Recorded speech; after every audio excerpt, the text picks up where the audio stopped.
Ladies and gentlemen, welcome to another Friday night here on the House of Stein YouTube channel.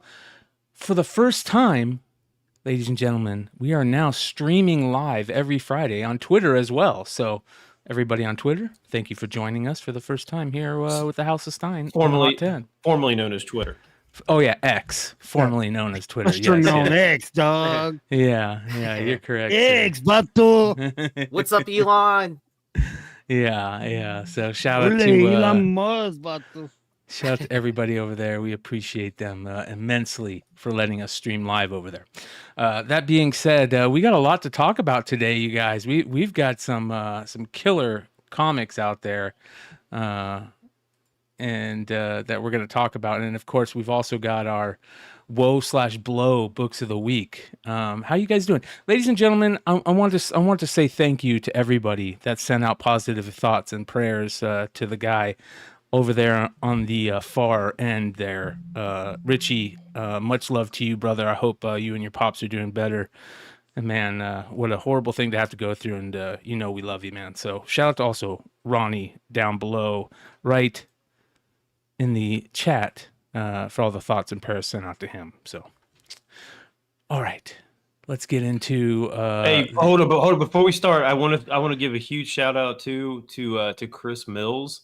He's on Instagram, and he sold me a couple books over the last couple of weeks.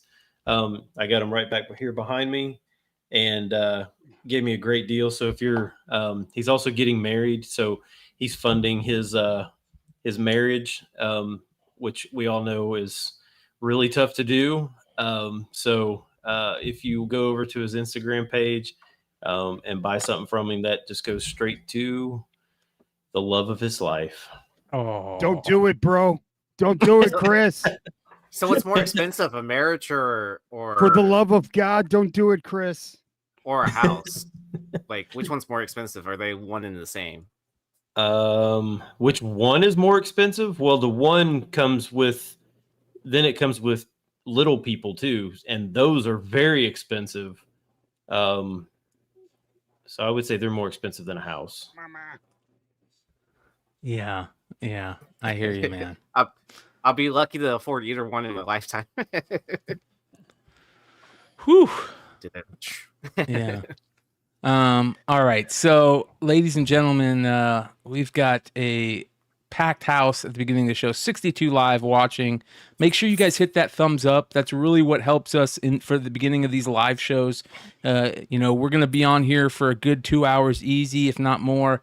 If you really enjoy what you're watching, like all you guys at the beginning of the show, and just like Ben, aka Mr. Longshort, did, we appreciate those thumbs up and those super chats. Mr. Longshort says, "Let's fucking go. Much love for my bro Richie." Thank you, brother. We appreciate that. All right. I think we need to get started for Woe/Blow. Let's get into it. And the Woe book of the week.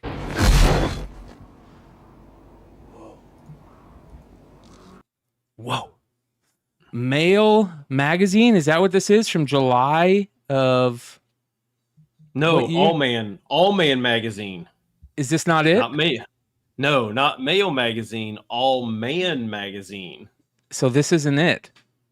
No, let me see if I can find it. All right, hold on. I think. I mean, this one's good though. I do like this one. Hold on, let me find the other one here real quick. All Man Magazine from July of 1961. That's a weird name. It is a weird name. All right, I found it. I'd be afraid to Google search that. What? July of 61? March of 61? I can't find. Oh, I can find January of 61. May. Ooh, July. I found it. All right, here we go. There you go. That's it. Yeah. Oh wait, not that one. Gosh darn it. That one. Ladies and gentlemen, let's redo that.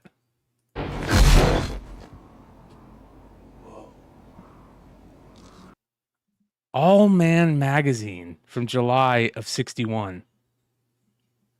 What is going on there? What is he putting on them? More dirt, or is that like Gold or Yeah, I don't know. It looks like he's burying him alive. holy cow, look at how hot that chick is though. That's a bummer being buried alive next to that hot of a chick at the same time. Man. By a Nazi. Yeah, by a Nazi. Yeah. Yeah, but see, that's what's weird. So this is 1961. So this is well after World War II. Well, I you know that famous Bruce Timm magazine where it's got the brand that's the Nazi and that's based on an original magazine that we've talked about, and I feel like it might have been All Man magazine, but I could be wrong. There's another original magazine that's based on, where after World War II, you know, they had all the Nazis as the bad guy in these, you know, sexual pulps. Wasn't there a big Nazi problem in the 60s in the Midwest? Like, isn't that why they made fun of that in like Blues Brothers and all that? There was a Nazi problem in the Midwest? Yeah. I don't know. I wasn't alive in the 60s, so I can't really speak to that. I'm old, but not that old. Sorry. Well,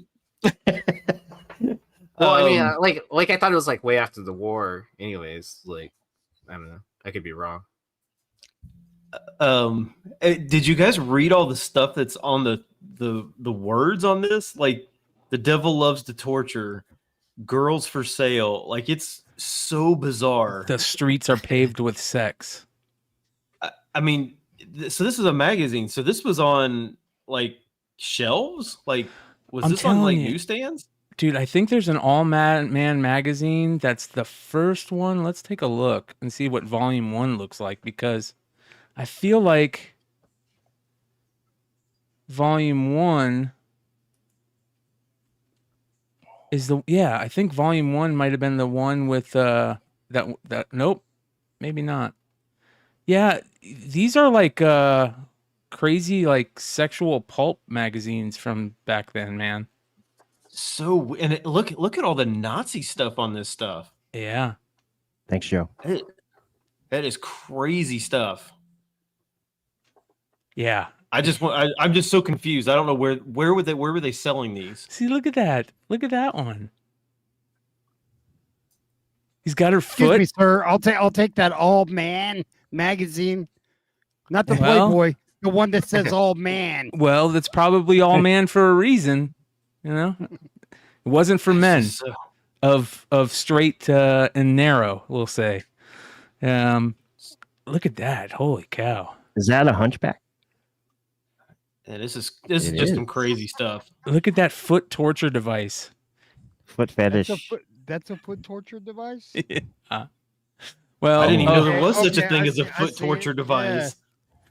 Yeah. Ow! I learn something new every day. Yeah. What's up with the obsession with Swazis with this magazine? It's crazy, right? Like, it literally is on every single cover. Have you guys ever seen the Charlie Chaplin movie that came out before World War II, but where he was making fun of Hitler? It's one of the best movies of all time, and he does this funny thing where he makes fun of Hitler. It's just classic.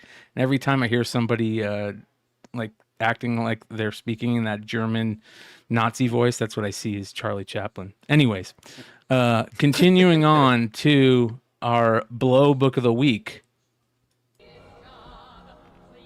Oh, that blows. That blows. And you know how this works most of the time. Whenever we see a blow book of the week, it's so bad it's good. And shout out to our boy James Kreider for this week's blow book of the week. Women's Comics 3D number 12. Women's Comics number 12 from 1987. It's a 3D special issue. And I love the 3 eyes on the 3D special issue. And that is creepy as hell. I can't tell if that's really good because it's that creepy or really bad because it's that creepy. It's freaking me out, man. We're letting James pick the blow book, bro. Why is women? Why what the fuck is going on here, man? Why you had all day to like submit that? one. You had all day to submit one. And why You it's saw that not Stein spelled? didn't have one. Why it's not spelled whammons instead of women's? Should be whammons. Yeah, why right? is it spelled? Why is it YW? Well, I don't even know what that means. What does that mean? Shout out to James Kreider, one of the best. Oh, it's boy. it's women's with an eye, an extra eye, like the face. Yeah, but it's Man, got that- two that- M's. Dude, that is creepy as fuck, dude. I cannot not see that. That's Yeah, awful. that is fucking weird. She can't not James- see it either. Man, that's Third eye, not blind. Yeah. gross, dude. I thought I was tripping when I saw this. I was like, what am I looking at? What do you tell that kid? Hey, what the fuck are you looking at, bro? Oh my god, that's fucking terrible. Dude, That is the our placement of the eyes and the nose, dude, and the mouth. yeah. Yeah. How does it eat? Old 3 eyes. Hungry eyes. Yep, hungry eyes. Oh I boy, used to that know a is joke. Cheer- I used Cheers, to know a feed joke 'em. like there was a real fat person and he wanted to lose weight, and so he ran into a guy, and the guy told him he needed to start eating out of his asshole. Right? You guys ever hear that? So a month later, he sees him again. He's real skinny. He goes, "Man, how'd you lose so much weight?" And the guy's sitting up and down. He's hopping up and down like that, and he goes, "Excuse me, I don't mean to pry, but why do you keep moving up and down like that?" And he said, "Well, I'm just chewing some gum right now." Oh my god. So when I thought about like, how does this person eat? Maybe they're eating out of their asshole. that's awesome. Wow. That's awesome. All right, good shit, you guys. That is our woe/blow books of the week. Let's move on to Buy the Dip. Starting off with Bloodstone #1 is on Buy the Dip again, or I feel like it's been there before. It just keeps coming back. It's been a long time. Has it been a Shouldn't have while? left you. I couldn't Yeah. remember. I just saw this low sale of $270 today. I was like, whoa, that seems kind of low. And in 2024, the high so far this year is $425, right? And we have a 90-day fair market value average of $305. And then if we even just compare the numbers to last year, 2023 had a high of $496 and a low of $265. Shit, that's down 40% almost. Yeah. Wow. Yeah. Good time to pull the trigger. What do you think? I think it's a good time to pull the trigger because I feel like, we're approaching spooky season. So I don't know if Disney has any other plans for Elsa or anything like that. Great point. I like that. But just like, I think even on the fact of people like watching that, the Werewolf by Night stuff, I mean, I don't know necessarily if this book did anything like whenever that was released, but Oh yeah, it popped. It Yeah, it popped. went crazy. yeah. What sucks about this whole thing is that was one of Disney's best Yeah. shows, and it was a one shot, and they've never I'm like, you guys like killed it on that one, like, and then you just abandon it, like I don't. What were you talking about? They released it in color. Yeah. Oh That yeah. counts. You seriously question who is running, or like what are they actually trying to do? I don't know how you take a company that was literally so like could do no wrong, basically owned television, owned the movies, owned everything, and literally just completely collapse. How do you do that? Yeah, that's yep. I'm with you. That's pretty crazy, right? How bad it's Oh, it's fans like gotten. the show. We're not going to do anything with it. Bam. Yeah. Made you look. Shout out to Mrs. Horsecock Express for the $4.99 super chat sticker. Appreciate that. Alright. I don't like on this book, I have to admit, that barcode sucks. And I know we talk about this a lot, those barcodes killing a great cover, especially like in those late 90s, early 2000s, unless it's like a newsstand. But this one in particular looks like you bought it at the freaking secondhand store and they put a price tag on the cover that Joe and I have probably removed for people a million times.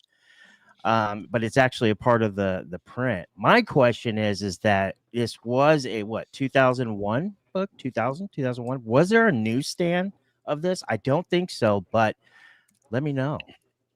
I think there was a newsstand. Really? Yeah. Okay.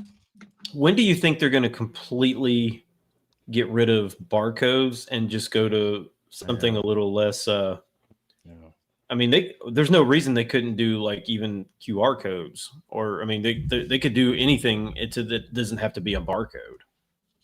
Exactly. And why don't they put it at least like on the inside of the cover, on the other side, or on the I mean, I see why they have to put it on the cover because a lot of, especially a lot of stores, I mean, they bag and board. So for them Yeah. to if they're scanning it, it's too much work. I get that, but there's no reason that they can't do something either way smaller. I mean, if they can put a barcode on the back of a payday bar that literally you can't even see, there's no reason they couldn't change this on. Or even make it just like a super thin line that you can't even notice. Yeah, something like, Why? I mean, it's not like it's out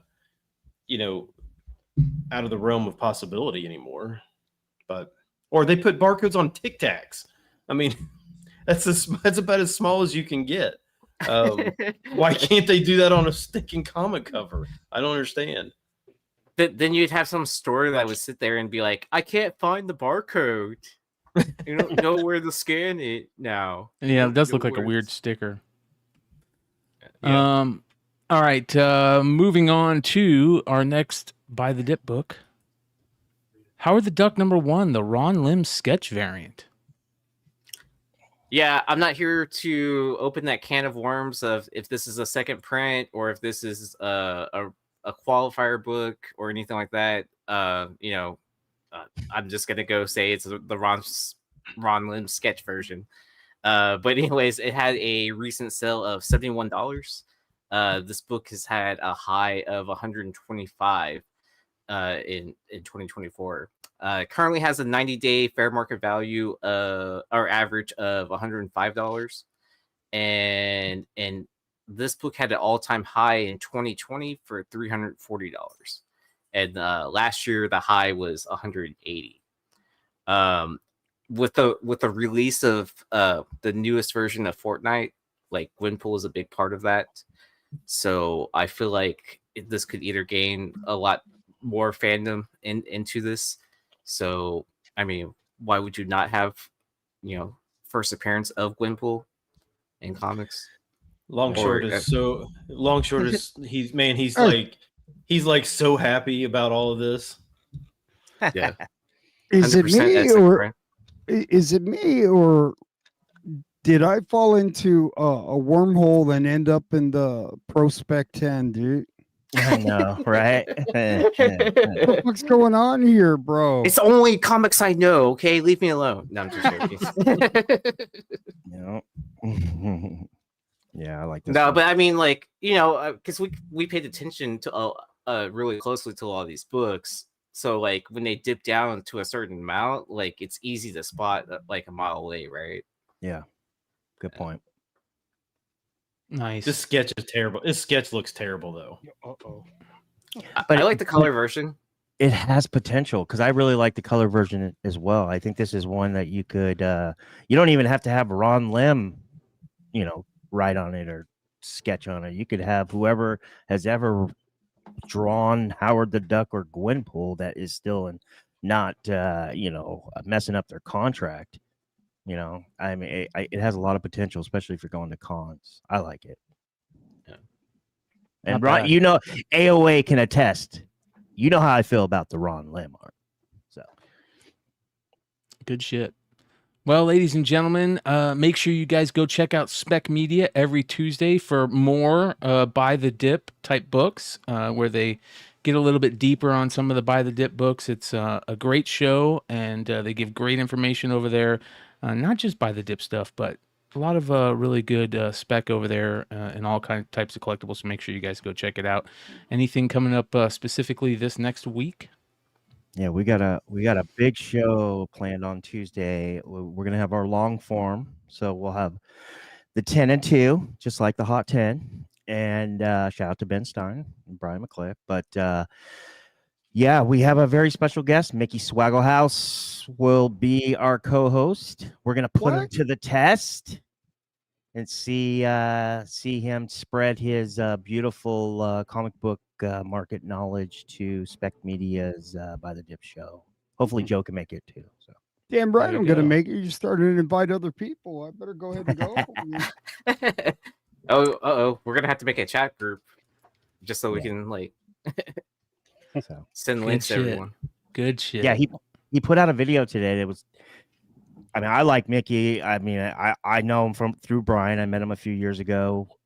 Brian introduced me to him, and through the show, Brian's channel, and I've always gotten along with him. And then I subbed his channel. I started watching his stuff. I gained a big respect for him, and then I started watching his recent stuff.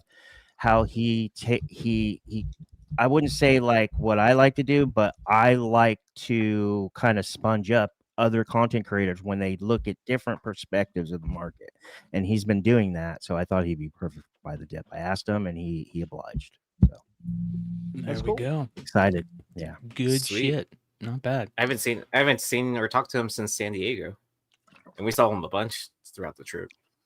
yeah, good guy. Yeah. All right. Moving on to the almost 10.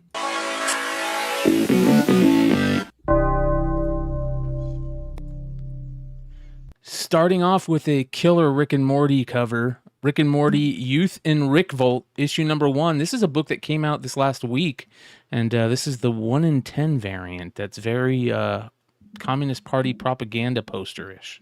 I like it. I got 2 coming in the mail. So Do you? Nice. yeah, I pre-ordered it. Yeah, this does not look like a Rick and Morty book. Like usually there's a lot of greens and stuff like that, and this is all red and yellow and orange. So it does not look like a Rick and Morty. Are they still doing Rick and Morty, or did like on TV? Yeah, 10 I think seasons, so. baby. Yeah. Let's go. Yeah. Yeah, they just came out with this guy in the front, a new series on HBO Max. I think it's on HBO Max. Yeah, I haven't watched it yet. But Nice. Oh, it's a spinoff Morty series. Oh, they're doing a Rick and Morty anime style. yeah, they did that's like what it a- is. That's what it Yeah. is. It's called like animation or something, and this dude's in it. So Rick and Morty anime? Yeah. So they had in between seasons they had like the special or whatever, and I guess the reception was really good. So they're doing a full on series for that. Weird. Huh. Yeah. yeah, Interesting. Yep. Well, this one's a 1 in 10. It's selling for like about 15. So it's there's not very many of them out there though. That's what was kind of surprising because it is a number 1, yeah. but I don't know if people just have not been buying any Rick and Morty for a while, and this one didn't really get ordered heavily. So I don't know. It's just one of those that the cover is pretty good. After all that drama with the co-creator, Justin I feel- Roland, Yeah, I because feel- he yeah, I got feel canceled and then proven not guilty, but then he still lost all his contracts for all the different TV shows and stuff like that. He Yep. was even like heavily involved in the comics. So I think that they started not doing the ongoing series for the last like 6 months, and they've just been doing mini series.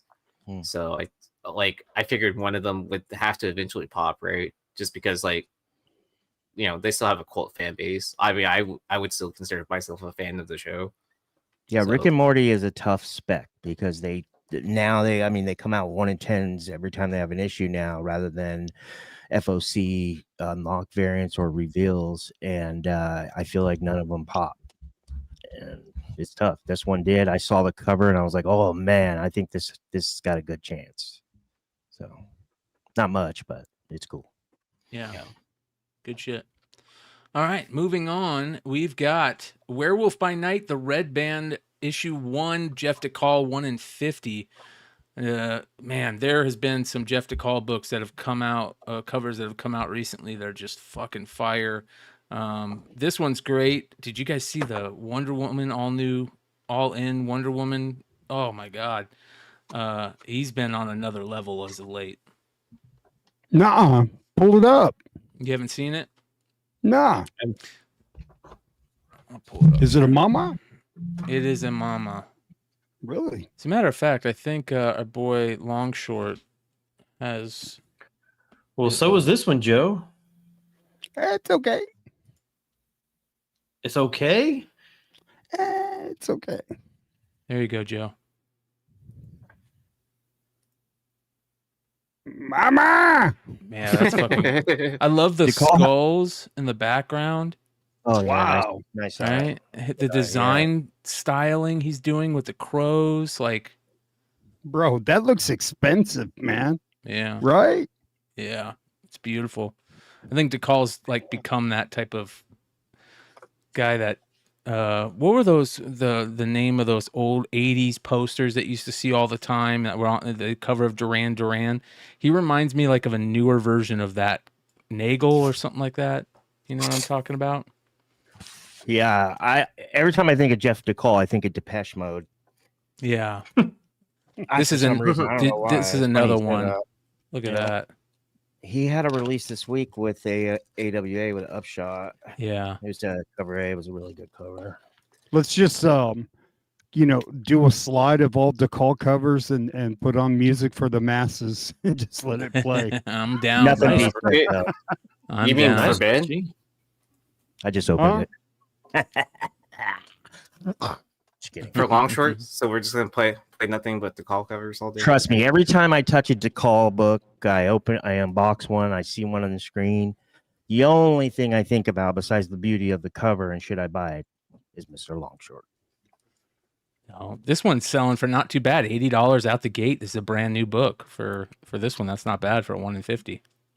Yeah, there wasn't a lot of sales for it. I know that they've been like, I don't know, using these red bands to death. Yeah. But still doing decent. This came out, I think, last week, but I mean, I think it's a good cover. I think it's a good enough cover to, Hell yeah. if you can get it cheap enough, it might be one to just sit on for a while. I agree. It's a different red band cover, like you're saying. Yeah, definitely. Good stuff. All right, moving on. We've got a beautiful Jenny Frison / number 5 cover. This is one of her better early covers. It's just fantastic design on it. Love it. And dude, this one's going for quite a bit, and a 9.8 330 is quite a bit for this book in a 9.8. But yeah, because it's just an A cover. It's just a regular cover. It's just the regular cover. But here's the thing about these hack slash books, and I'm gonna do something I normally don't do, because I know it's gonna piss me off when all these books get super expensive.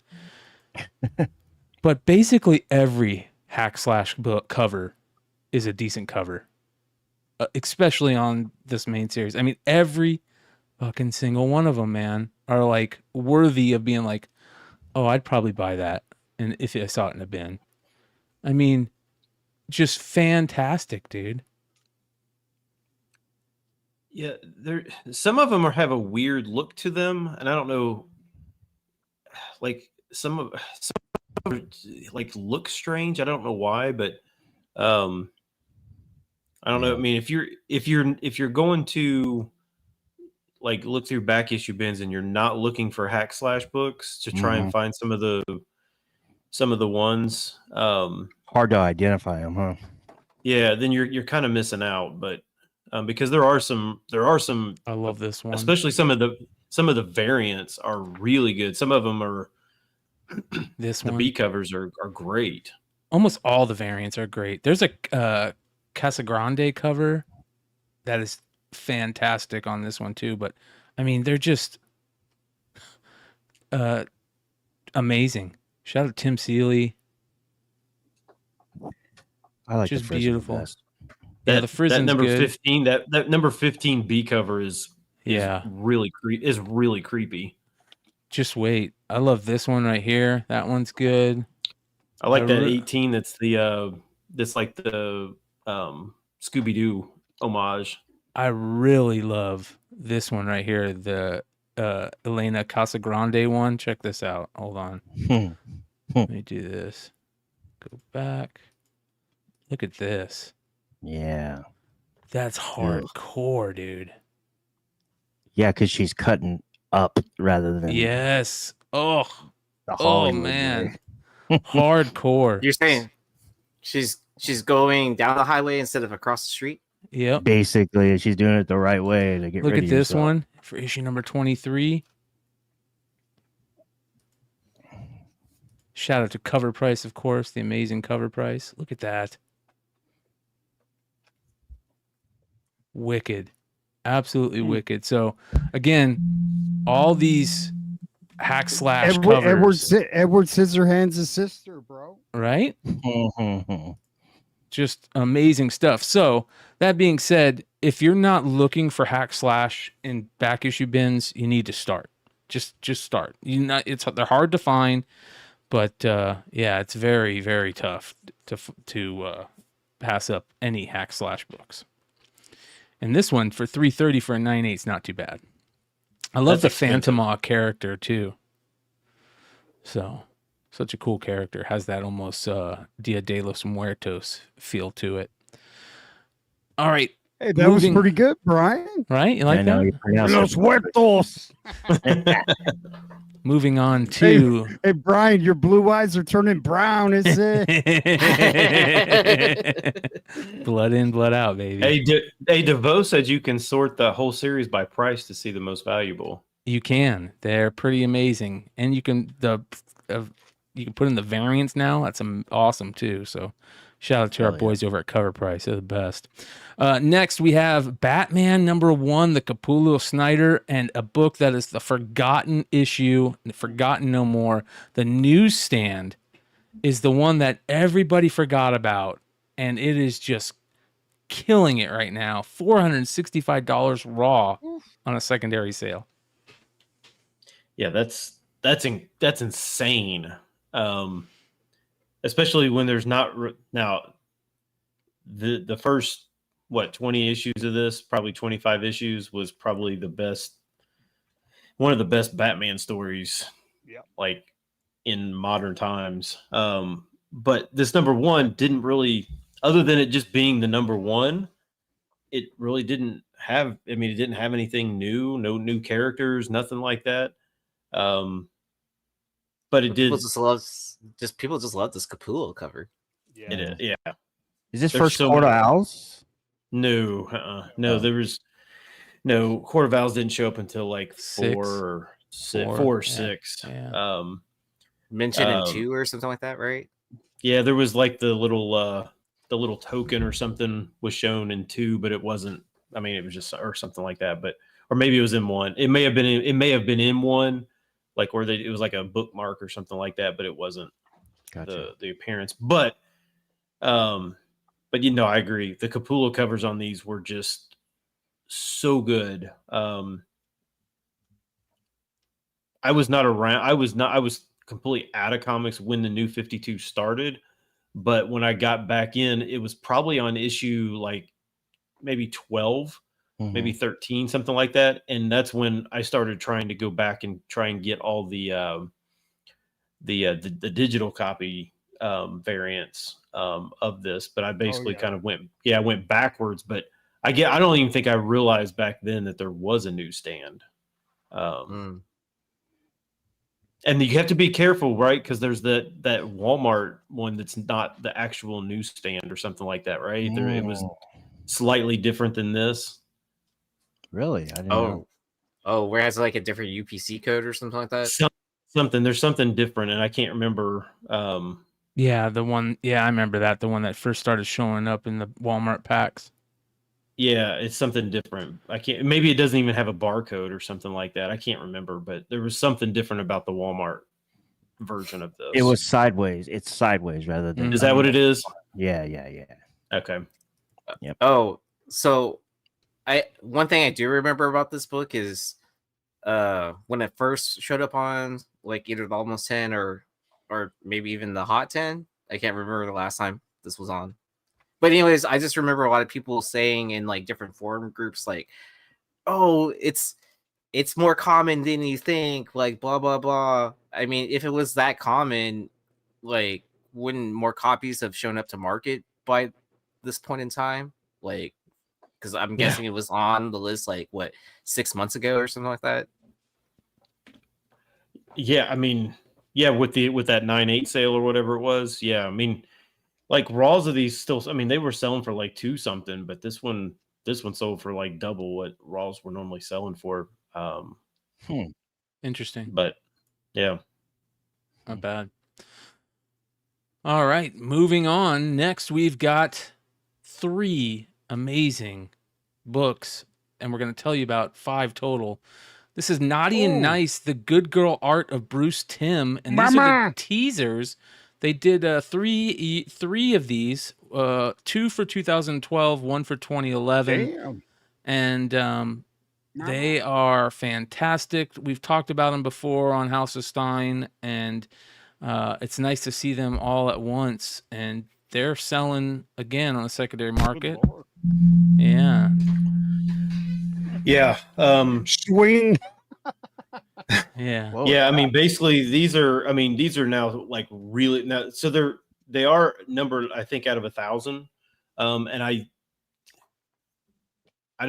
wouldn't swear to it, but they may all be signed by Bruce Timm, but I don't know that for sure.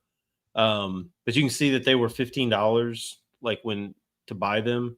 But these are basically $100 to $200 each.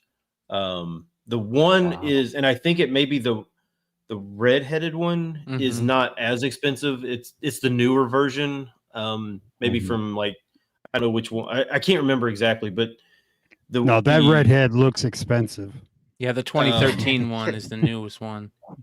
Yeah, but the white one for sure, and the I'm trying to just looking at the them, 1, 2 kinda we just scrolling saw. through. The one with the one, they say 2012 on it, 2011, and 2013 on each one. The one that says 2013 is the one that's worth the less amount. Yeah, the earlier ones, but I think they're all numbered out of 1,000. Yeah.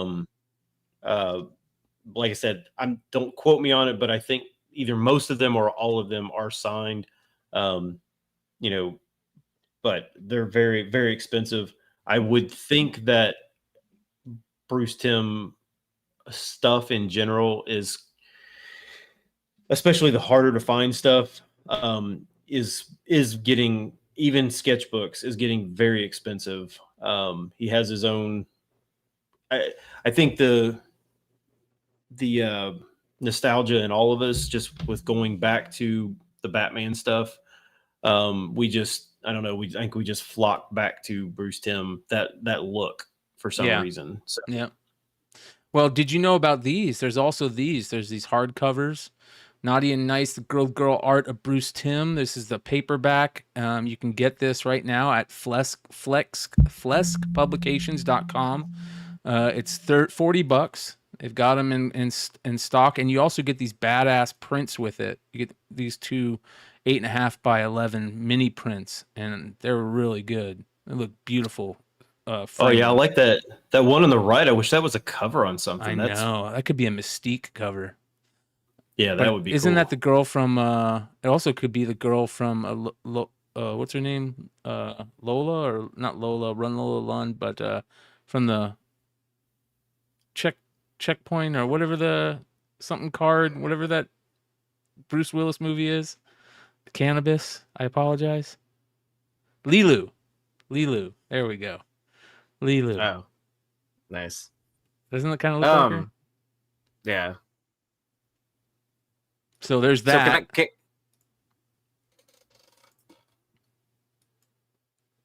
Look at that.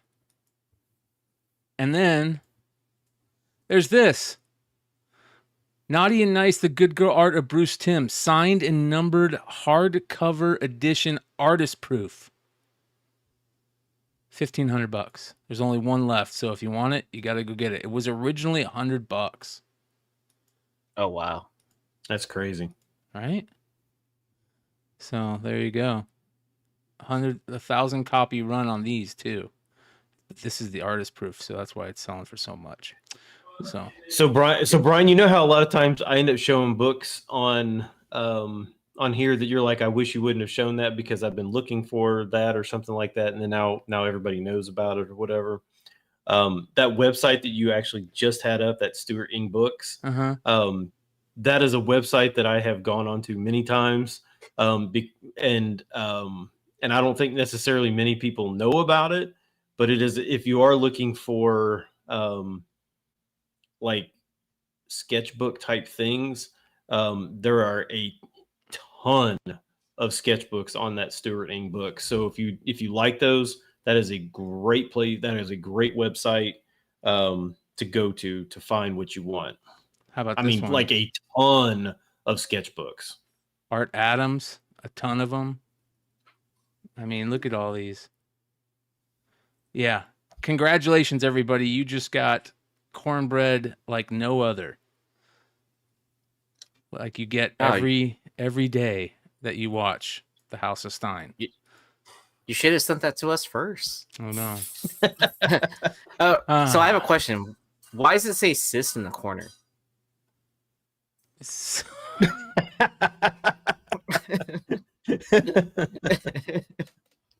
Terrible, dude.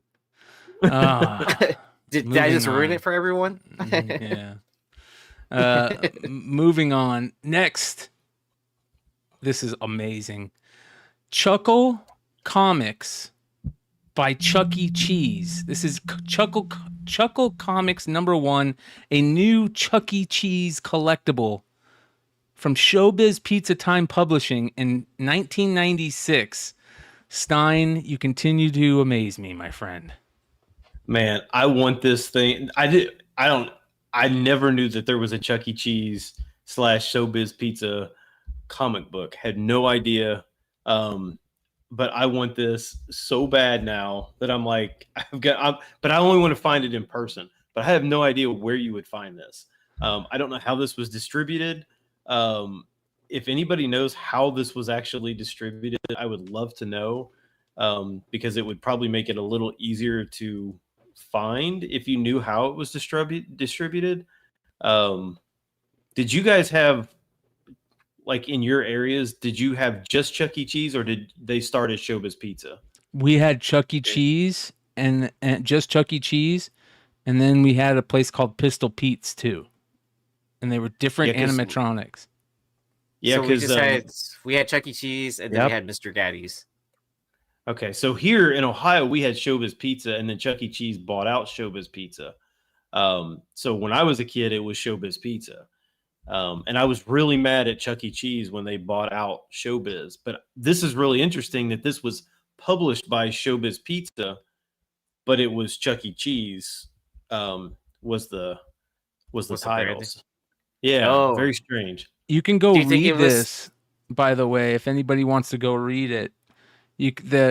Showbiz Pizza actually put this on the internet for people to go read. There's a PDF. So there you go. That's crazy. Right? Yeah. I mean, I don't know about you guys, but the things that like remind me of my childhood, 100%. Those are things that you just like, you forget about them until you see them again. You're like, oh man, that was like really good times back then. Nostalgia, brother. That's the key. Nostalgia. Spidey Guy Murph is writing in the chat. It was a prize you could redeem your tickets, and I think it was like $10,000 tickets for a comic book. I actually believe I had one at one point in time, maybe 100,000. I can't remember. Produced in association with Navigator Comics division of Sideshow Adventures Inc. Wow, that's very interesting. It was to soften. It was to soften the blow from Showbiz closing down, but obviously Stein didn't get the comic. I did not get the comic. So this was 96, so I was at least in my 20s then, so it wasn't like I was going to Chuck E. Cheese. That was kind of weird. But 10 years prior, kind of weird. Yeah. 10 years prior to that was I can't remember exactly when Chuck E. Cheese bought out Showbiz, but when so in the little animatronics thing, the Showbiz Pizza was a giant bear, and so when Chuck E. Cheese bought them, they took the bear out and put the stupid mouse or whatever it is. That's a mouse, right? I'm assuming. So like I'm like, no, I'm not going because they took away the bear. You know what I noticed about Stein? Anything that he doesn't like is stupid. That's most people, brother. That's probably. Hey, but you know what? I love It's stupid, but I'm glad that somebody else liked it. Yeah, I remember the drummer at all our pizza places was a gorilla. And right, it was a gorilla. It was this crazy badass animatronic gorilla that was just badass. And then when Pistol Pete's came, it like changed to like a cowboy. Like it had I don't remember what it was. Was it like a burro or something that had a cowboy hat on? Yeah, that was weird. I've never went to Pistol Pete's, so I don't know what that man. There's like a video game, retro video game place, and sells some comic books in the back, and but it's next to a Chuck E. Cheese, and the fucking place. Are they allowed to sell those next to a Chuck E. Cheese? Man, but hey, dude, the place is always packed, and it's small, and I'm thinking to myself, man, that pizza's not that good. You know what I mean? Like, does it suck? Because like my memory tells me it was great. My memory says it was great, but I haven't been in a long time since Showbiz Pizza. So, have you guys ever at Chuck E. Cheese, taken a dip in the balls when you had the balls, in, those plastic balls? The ball pit. I wanted to, dude, but I was always too fat. Why do those? Yeah, me too. Why do those things smell like piss? I'm sorry, it wasn't. The kids peed in it, dude. Oh my god! It wasn't. Like a pool. Kids are peeing in it. I'm wrong. It wasn't the gorilla that played the drums. He played the keyboard. That's what it was. Keyboard. Yeah. You remember? Oh yeah. Yeah. Yeah. I mean, like, this is crazy. Look at this. This is the one I remember, though, right here. And look at these. Here are the animatronics. Here they all are. Holy cow! Look at this. This is, what is it? Five Nights at Freddy's, like scary type shit right here. Oh yeah, it does look like that. Yeah, you remember these? I totally remember every single one of these, dude. Yeah, the dog was the drummer. There's some weird stuff back then. We did things really weird back in the 80s and 90s. Fats Geronimo was his name. The Rock-a-Fire explosion. So it's all the after effects of like the 60s and 80s with like, the influence of acid and cocaine. Is that what I'm like leading to believe on this? Oh, they whitewashed them. They whitewashed them in 2007. Damn. Damn. Is the one behind gold? Or is that just that's just the shine. That's the shine. Yeah, like, that's just the shine, dude. That's just the shine. Oh my god. Disavow. Bad joke. All right. Just as bad as dipping your salty chocolate nuts balls and Tapatio and ranch. Yeah. All right. That being said, $60 for this doesn't sound like too bad of a deal. Well, $60 in terrible condition. Like, yes, terrible. Wow. What's like funny is kid just own it. Yeah, definitely. And what's funny is like there's 20 color breaking creases along the spine, and then the top left corner was like smashed. And I looked at the description, and the person listening said comic in mint condition. Of course they said mint. Comic smells like pizza. I think the seller was like Grammy's attic or something like that. It was so weird. Was it recently graded by CGC or something? Oh, probably. Moving on. All new, all different Avengers #1. This is the Alex Ross second sketch incentive. They did a regular one of the regular cover, and then they did this one, which is a different cover, of course. That is the more rare one, I imagine. Is that the case? Yeah. Richie sent this one to me, so Richie may know more about this one than I do. Yeah, so I was. This was actually signed by Stan Lee, like it says on the screen. And I was writing the other half of the Buy the Dip list, Aaron wrote the first half. I wrote the second from last week, and it just popped up on 130 point, and I was like, "What is that 2,900?" And I saw, what did it have been? Did you see the sales like 63 bids or 62 bids? It was crazy. It was crazy. Yeah. I don't remember. Did this come directly from I thought Ross? this was a 1 in 200. It's not. Is that what it was? I don't know. I thought it was. No, I know don't there's think so. I thought there was a 1 in 100 and a 1 in 200. I mean, it was a first Avengers, so I mean, it seems like there. If it was just even a 1 in 200, it seems like there would still be quite a few of them out there. But So 1 in 200, exactly. 1 in 200. Okay. Alex Ross. So no, this is the 1 in 200 right here. This is the other version. So the 1 in 200. Here's the A cover. Okay, that's the A cover. The 1 in 200 is a sketch of that. Here's the 1 in 200. And this one just goes by Incentive Alex Ross Vintage Sketch Variant.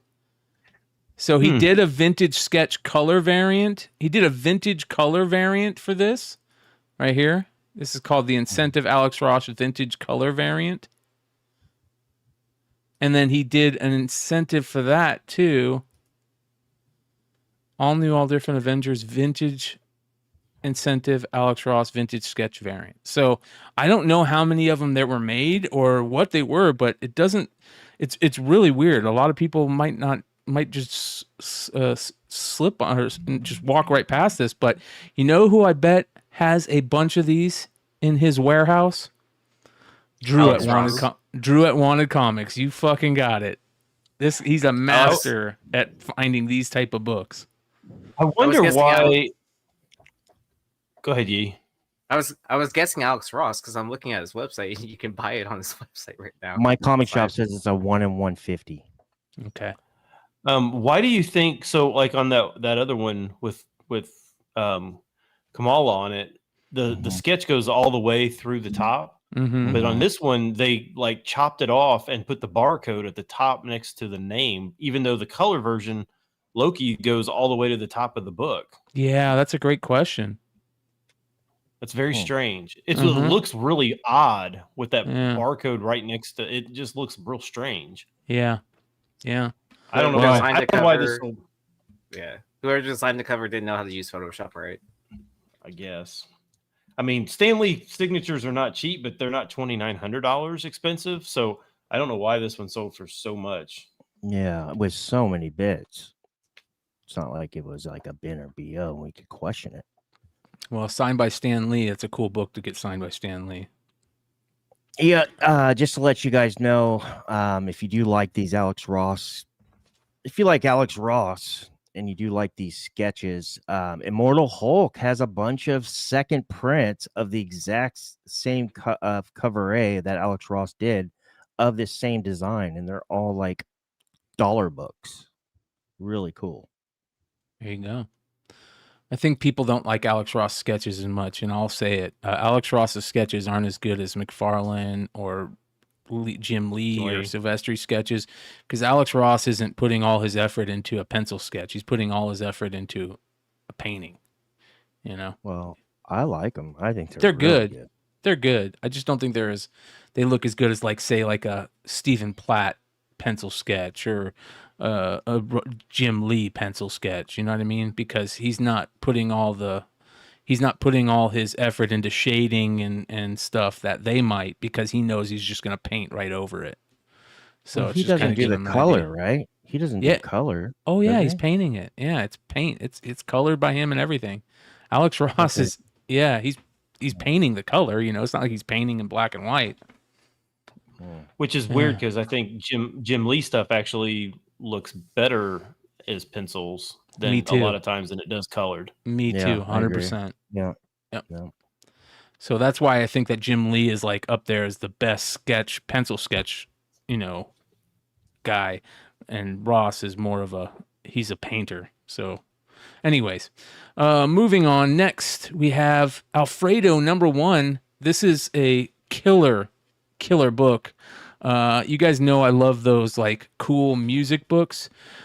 This was a book that I don't know how it was given out, if it was sold or what, but it's based on an album by Freddie Gibbs and the Alchemist called Alfredo back in 2020. And a classic album that is, rated very highly on many people's scales of how good an album is, 8 out of 10 or 4 out of 5. This one's giving a 4.63 out of 5. So very, very good album. And this is a killer comic book, and I love the cover of this too. You guys know how to make Alfredo from scratch, bro? Not with Just bullets. add gunpowder. Huh? Not with Add bullets. gunpowder. Yeah. No, heavy whipping cream, Parmesan cheese, salt and pepper, garlic salt. Really? Mm-hmm. Heavy whipping Oh, is that how you cream. make it from scratch? Mm-hmm. Nice. Very nice. If anybody knows in the chat how this book came out, if it was given away, if it was a promo, I'd like to know, because I feel like $30 for this book might be cheap. Well, it was $30, but this one was in VG condition, so it was rough.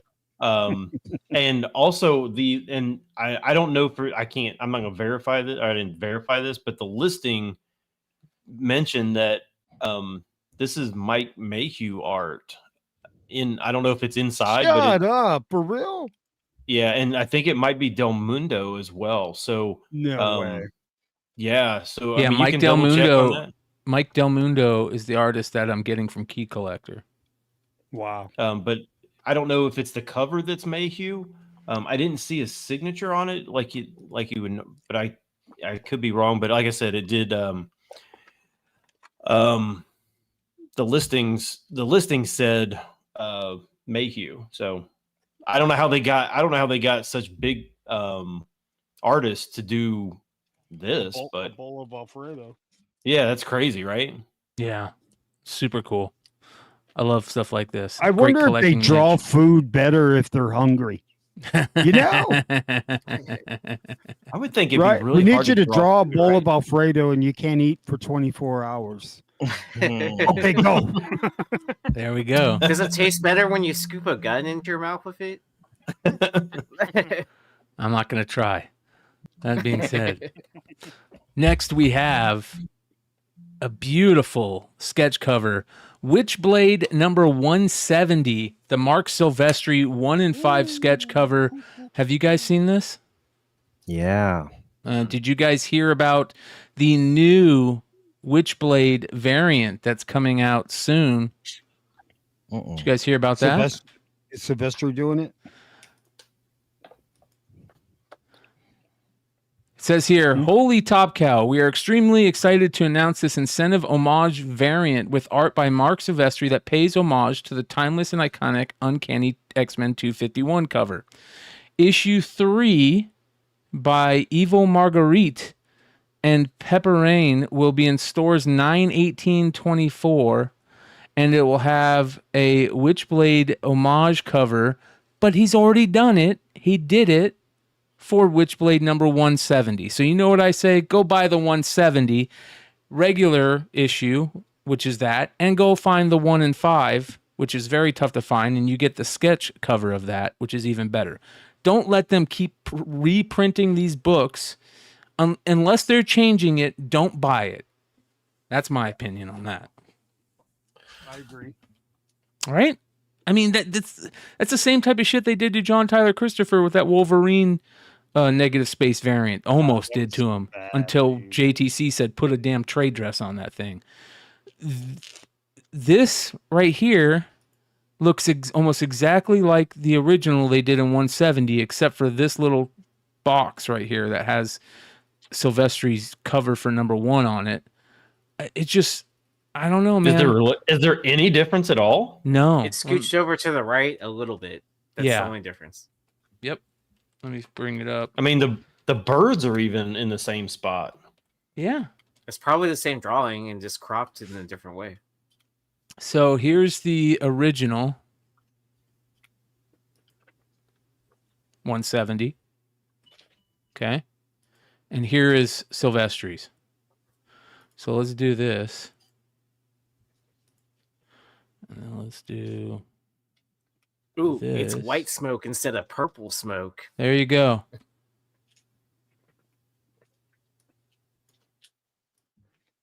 There they are, right next to each other. Yeah, I guess the color is she's more blue, or like it's more bluish than. Yeah. But that's playing closer homage to the Wolverine book, right? Yep. Yep. With the blue. Yep. I mean, get them both. I get it. They're both great, but you can tell they had to put the colorist in now because he's not in on this one, so he must have changed the color. So they must have put the colorist name in here. See his little name right there instead of no name here. Trade is slightly different. Yep, and the trade dress is slightly different, but just barely. Instead of it says the Unbreakable instead of Ron Mars and Laura Braga.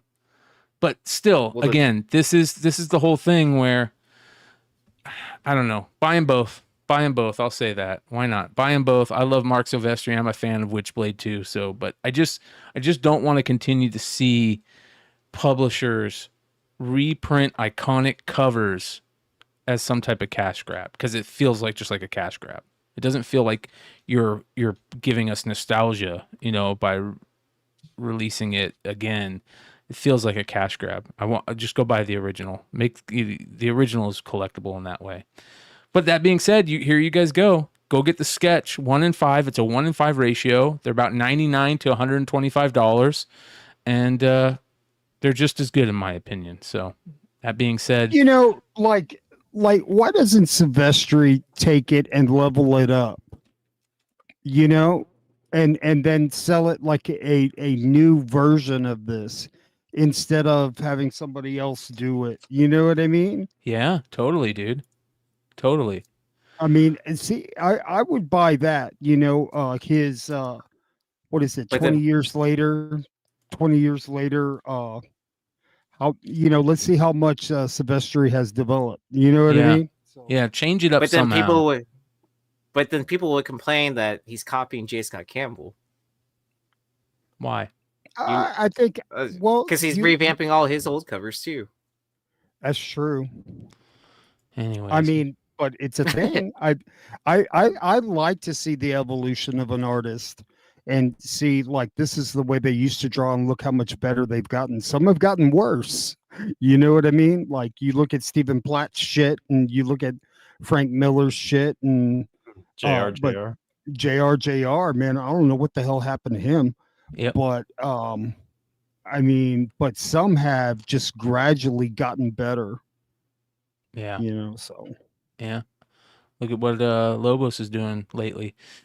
Anyways, getting better and better, man. Moving on, we have a special almost 10 book of the week that will lead into a great discussion about Ellie Camacho, aka Ellie Wilson, aka the new Deadpool. This week we have Deadpool issue number 6 from 2016, a book that a lot of people spec'd on for different reasons, aka Deadpool 2099, to start our conversation about Ellie Wilson as Deadpool in comics. Richie, let's talk a little bit about this. Yeah. So that was the question I was asking with Ellie becoming Deadpool.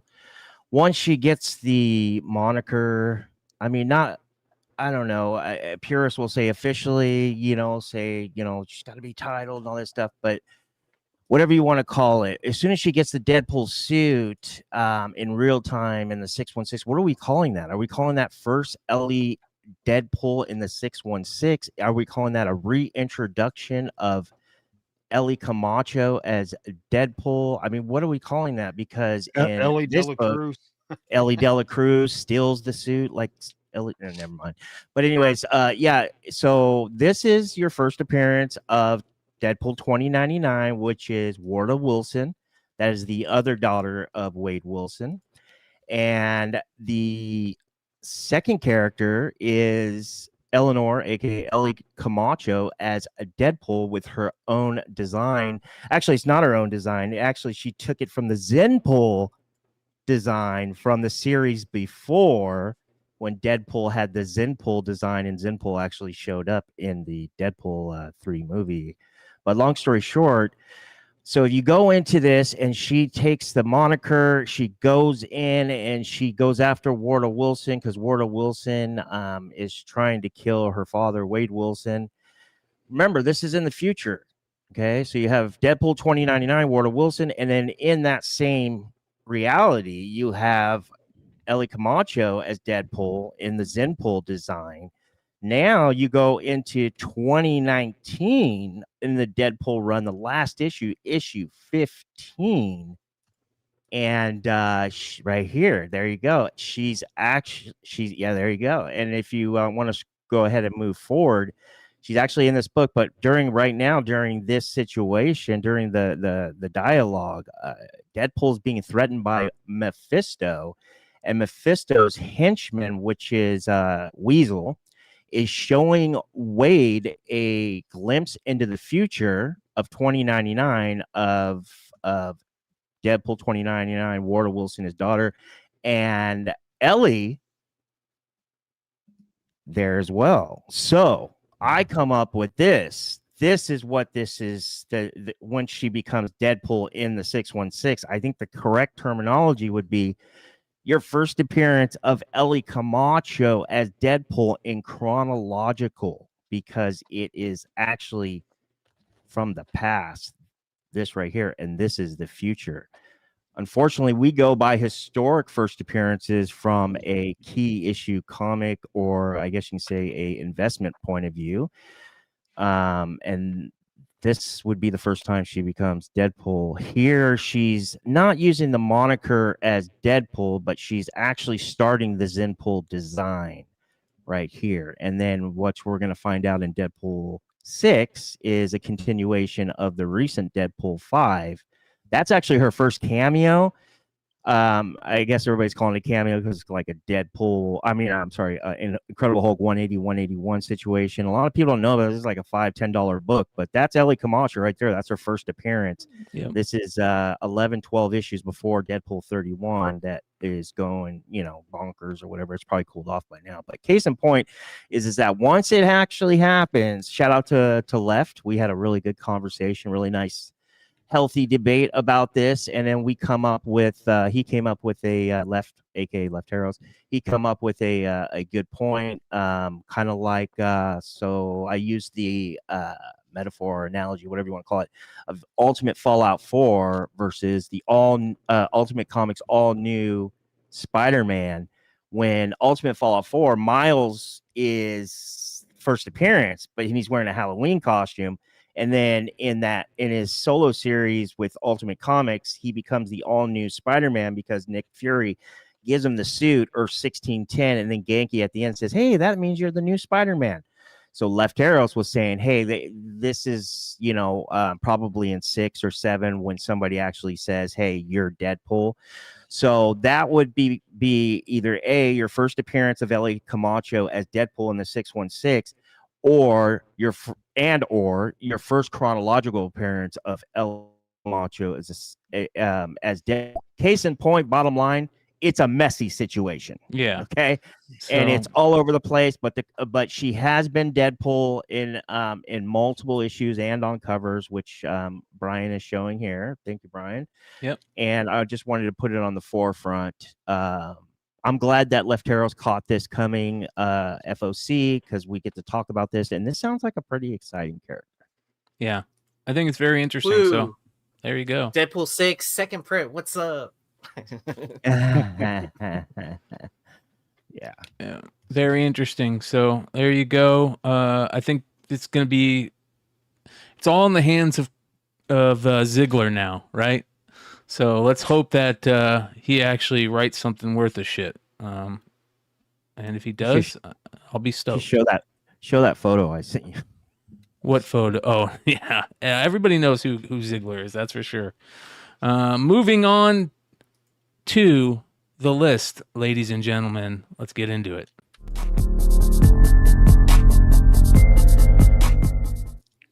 So before we start the list, I want to talk about something. I want to give a big shout out and a big fucking fuck you in jest and jokes and hilarity to everybody that voted over at the Comic Book Community Awards, because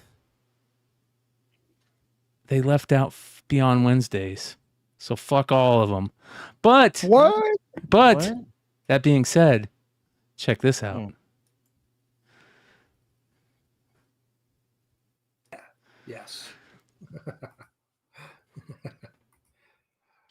So let's move to our next 1,000 to 5,000 subs. Best spec. Best speculation comic investing content. Keep Spec in the world. Comic collector geek.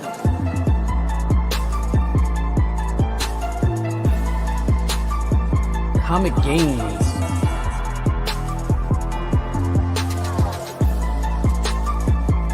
House of Stein. Matrix. What's going on here? We're stuck in the Matrix. I love how they used the picture of a book we're all clowning on. It's a blow book. Oh my gosh, that's hilarious. Yes. Oh my god, you guys cheered me up. So Hey, we know how to spec, bro. Hulk's first appearance in roller skates, bro. It's a thing. So we'll finish this out real quick, just to give everybody else a chance.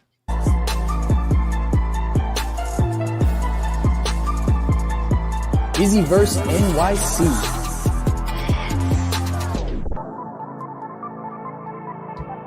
The Immortal Biggie Shack. Love him. And that was for the 1,000 to 5,000 tier. So congratulations to all of us here at the House of Stein and to Ben Stein for being voted in over there. Make sure you guys go vote for the House of Stein. I didn't even prepare a speech or anything, man. You guys have caught me off guard, dude. I'm really humbled. Thanks to everybody out there that voted for us. I just don't know what to say, man. Oh, well, they still got to vote because this is just the nomination, right? Yeah, those are just the nominations. So, Hey, bro, we've already won, bro. This shit's Amen. over. Amen. Mama. Amen. But I'm still And we're pissed, not and I'm going really to talk. speculation. If I'm- it's sold, we're talking about you. There's no spec. The Brian, fuck? you didn't get nominated for best hair. I'm still pissed, and I'm going to talk shit about it on Drama Alert tomorrow night. So make sure you guys come hang out for Drama Alert where I'll talk shit. We're about a it. There's some fuckery afoot, man. Yeah. We're a chronological Yeah. speculation. How in the Yeah. the fact that I didn't even know that this was happening. Brian didn't even tell me. I didn't even know. Did Sticky Pussy win? Shout out to Sticky Goose. We're gonna try and get Sticky Goose on too. We'll see. That would be amazing. Yeah. Yeah. That being said, let's get into the list. Starting off with the Golden Age honorable mention this week, Crime Suspense Stories number 23 had a monster of a sale this week. Yeah, this has always been one of my favorite covers. This is like it's really a creepy cover. I mean, this like is one of my favorites too. Yeah, it's gorgeous. Hell yeah. Now, how on earth? Now, there is the copy that sold was a Gaines file copy, and the fact that those are even still in existence is still amazing to me. But basically, it was a CGC 9.4 that sold of this. Oh wow! Yeah, 9.4. It last sold in 2007, so 17 years ago. But in 2007, sold for $1,000. This week it sold for $26,000. So that's a pretty good good return. Yeah, on that. So good to whoever bought it back in 2007. Unreal. I don't know. I mean, like some of this pre-code stuff. I mean, if it's got a classic cover or like a really scary cover or something like that, I mean, you almost just don't even want to get rid of it, even though, Yeah. I mean, it's hard to justify getting rid of it, right? Yeah. I agree with that, especially with like the relaunch of EC with Oni Press and everything. I finally got around to reading Epitaph in Abyss. Like awesome, like Anthology. pays great tribute. Pays great tribute to it. So I'm excited to see like what else they come up with. I did pick up issue 2, so I'm gonna read that by tomorrow, and then I also picked up their the sci-fi book they're doing. Creature something. Yeah, that's a good one. The exact. Yeah. Shout out to Jay Stevens doing all the 1 in 10s for those. Is that the Natalie Wood homage? This one. So who is that? Christopher Walken, or what's the other guy that was on the boat too? From Heart to Heart. Remember that show? Yeah. What's his fucking name, man? Interesting. Very interesting. So yeah, love this. Love seeing these big sales on these old books. So good stuff. Oh, Cruel Universe. Thank you. Shout out to Lefteros. All right, moving on to our regular honorable mention this week. Jonah Hex, issue number 50, the classic Darwin Cook variant. Shout out to Jimmy Palmiotti, Justin Gray. What a great series this was, this Jonah Hex series that they did back in mid-2000s, and had some really, really great stuff. Loved a bunch of the variants, and they would bring in these special artists to come and do variants or interior art for the the entire book, and they did such a good job with this series. So shout out to them. Yeah, this one I'll be honest, I've never found this book. Is it really? I've never found it. Yeah, it's a fucking ghost, man. Yeah. So if you do see it, this is a really good Darwin Cook cover. Really, really good. Raws were about $50. Now it's 80, and a CGC 9.8, the only CGC 9.8, sold for 150 this week. Wow. So what? Cheap. That margin is weird. It is. Usually it's 3x from a raw near mint copy, but so I think actually somebody probably got a pretty good deal on the 150, but that was I think that was the first sale for the 9.8 ever. So sometimes it's good to be first to market, other times it's not good to be first to market. If you're going to be first to market and you've got the only one, or there's 2 or 3, I mean, that's where you go high and then you negotiate, but don't give it away. I think he auctioned this one. I think this was that one. Yeah, I would not auction a top of the census. Hell no, man. Oh, because so many people are talking about Jonah Hex too. Right. Is anything going on with Jonah Hex right now, or? No, that's what you were saying, is basically there's nobody's talking about it. So it's not like anybody's doing searches for Jonah Hex. No, it's Darwin Cook stuff, man. That's cooking. You know what I mean? It's just. So he's like the next Stevens. You think? Like, I mean, because there's not a lot of stuff. You know, I mean, it's, and when you see it, like, he's got some good stuff, but this is done so well. And I mean, I just like the scarcity, like the 1 in 10s on these Jonah Hexes are, I mean, they're all hard to find, but this book is super fucking hard to find. Yeah. Is it in high grade? Regular. Isn't there a Jim Lee variant for one of the Jonah Hex ones too? I know Billy Tucci did some stuff. There's some really good covers for this whole entire run. The whole giant run was great. The series was actually good, written well. Again, shout out to Justin Gray, Jimmy Palmiotti. I really remember this coming out back then and how great of a series it was. So good shit. But what is going on with DC? Like, I mean, aren't they like going like broke basically, like with Discovery? Like they're like in huge debt and have to pay a bunch of like bills and all that. And so like who knows what the survival rate of that is going to be, right? Who knows? All right, let's get into it, you guys. Starting off with the number 10 book this week, Usagi Yojimbo the Crow, issue number 5, the Mitsuhiro 1 in 40 is on the list. $80 sales, up to $80 sales. There's one that's being auctioned off right now. I think it doesn't have much time left. It's at like $77 or something like that. And I know you guys were talking about there was it's sold out at Midtown for like $90 a pop, right? Something like that. Oh wow. Yeah, there's not many sales on this. Still, I mean, it's crazy because this is now all the way up to what is this, issue 5? I mean, it's like these 1 in 40s have sold all along the way, so it's not like people couldn't have been like, hey, I need to go ahead and order to try and get this one. But maybe the sales are just so not good for the regular.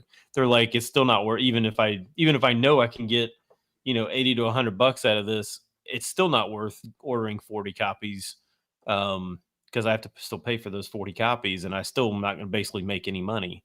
So maybe the sales are just not good. Do these all connect? Yeah, do they connect? So. I don't think they connect because it's like a circle behind them, so it kind of looked weird. But it's definitely something to look at as people are collecting them, right? Because it's Mitsuhiro, classic artist, Pokemon guy. So people are probably collecting them all. Just like people were collecting the hip hop variants or the action figure variants, that type of thing. Dude, his booth was crazy. Anytime he was there at the Stan Sakai booth, like there was a crazy ass line every single time. The only time I ever saw it not busy there, when there was no one at the booth besides like people working it. Like if any of those artists that were there, like Julie, Stan, or Mitsuhiro were there, like just forget about even trying to get there unless you're like, intending to get something signed by any of them, right? But like I didn't wait at all because I was like kind of like I didn't bring anything to sign. Like I'm not worried about it. Vinny got 2 sketches, which is pretty unreal from Mitsuhiro. Yeah. Wow. Yeah. Good for him. Yeah. So there we go. That's our number 10 book this week. Moving on to number 9, X-Men issue 2. The J. Scott Campbell Virgin 1 in 100. This one came out a few weeks ago, and the new 1 in 100 for number 3, which is the Emma Frost variant, is out this week. But this is the one on the list now at number 9. I love this cover. Aaron has 2 too. Lucky. I bought 2. Yeah. So, yeah, I mean, obviously we didn't have a show last week. These were selling like earlier, like for like 110, so slightly above ratio. Now it's kind of moved up to 130. I think this is, I don't know about you. Do you think this is like one of the class, like this will like be more of a classic Mystique, Magic cover? Yes. Yeah. That's good point. Yeah. I like it a lot. That's why I bought 2 copies, and I was able to find them for like 100 a piece. Actually, one was 95 plus tax and shipping, and the other one was 100 plus tax and shipping. Not bad. So I'm not complaining. Yeah, I saw the trajectory on those sales, Ben, and when you put it on there, I was like, oh man, I'm glad I caught it. Those 3 or 4 recent sales. I think there was like 3 to 5 recent sales. It was like seemed like it was going down to about between 80 and 90. And it was settling in like 85, and then boom, boom, boom, boom. Did you guys hear about that? DT says there's a blue 1 in 25 second printing of this coming out. I did see that. Ouch. A blue one. Yeah, it's just blue background. Jeez. I don't know. Would the blue? I don't know. I think the yellow works. Yeah. I'm not sure about the blue. I know. I'm sure the blue looks okay. It looks okay. I can't remember if the sword takes that blue tint or if it's still yellow. Well, I want to buy this book. I definitely want to invest in this book. I mean, I wouldn't say invest. I guess you would say invest, but for the collection, I need to have it. But I've been waiting to see Ben. He had a lot of stuff to do last week. We didn't have a show, but I've been waiting for Ben to analyze the anatomy of this J. Scott Campbell Magic cover. So what is wrong with the body that you see with your expertise? Okay, so I can't rag on Campbell because Joe will not be happy with me. So the only Campbell cover that I can rag on is just that Xena. That's that. Okay. It's hard for me. It is hard. I will say it is harder for me to rag on Campbell only because Campbell, like from the beginning of Gen 13 back in the 90s, that's why that's really why I started collecting was the Gen 13 stuff. So it's almost like I have like a weird apologist. It's called loyalty, bro. It's called loyalty. I mean, there's some of his stuff that I just don't like. That it doesn't look great.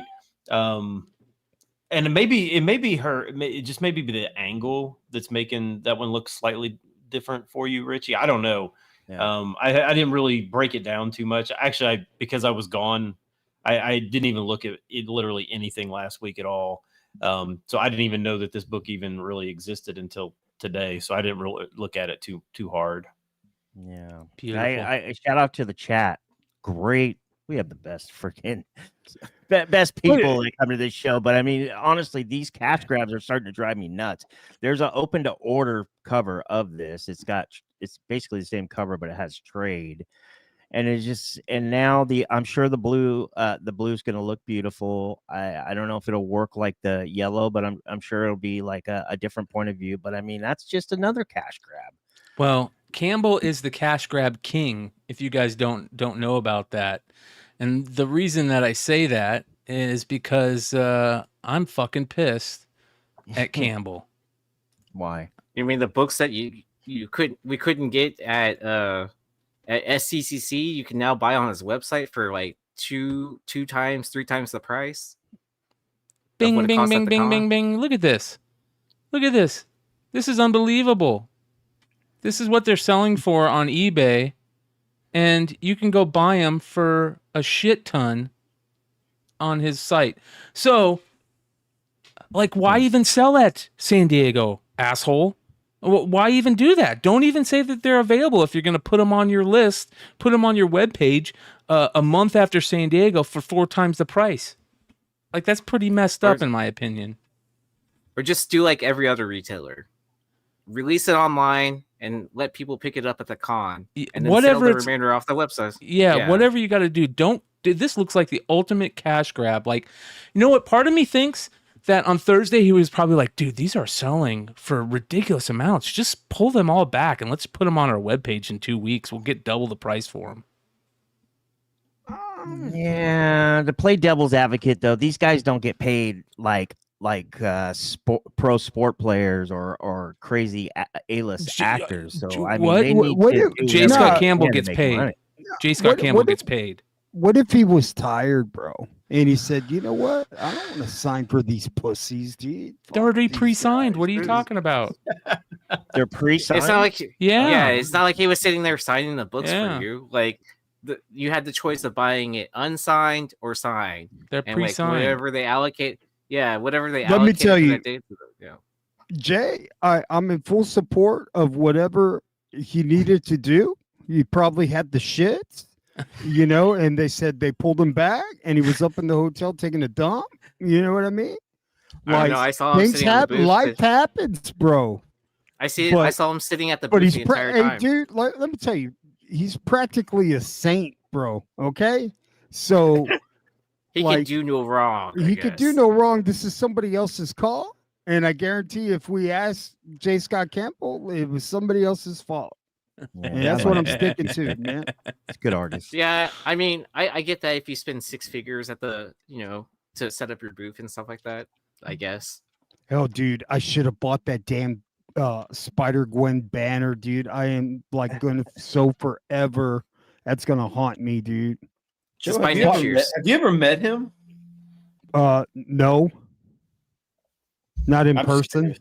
I was just curious. I didn't know if you had. Hey, but he has. I probably passed out. Mama. Yeah, I probably passed out. How you doing, Joe? Oh my God. Faint.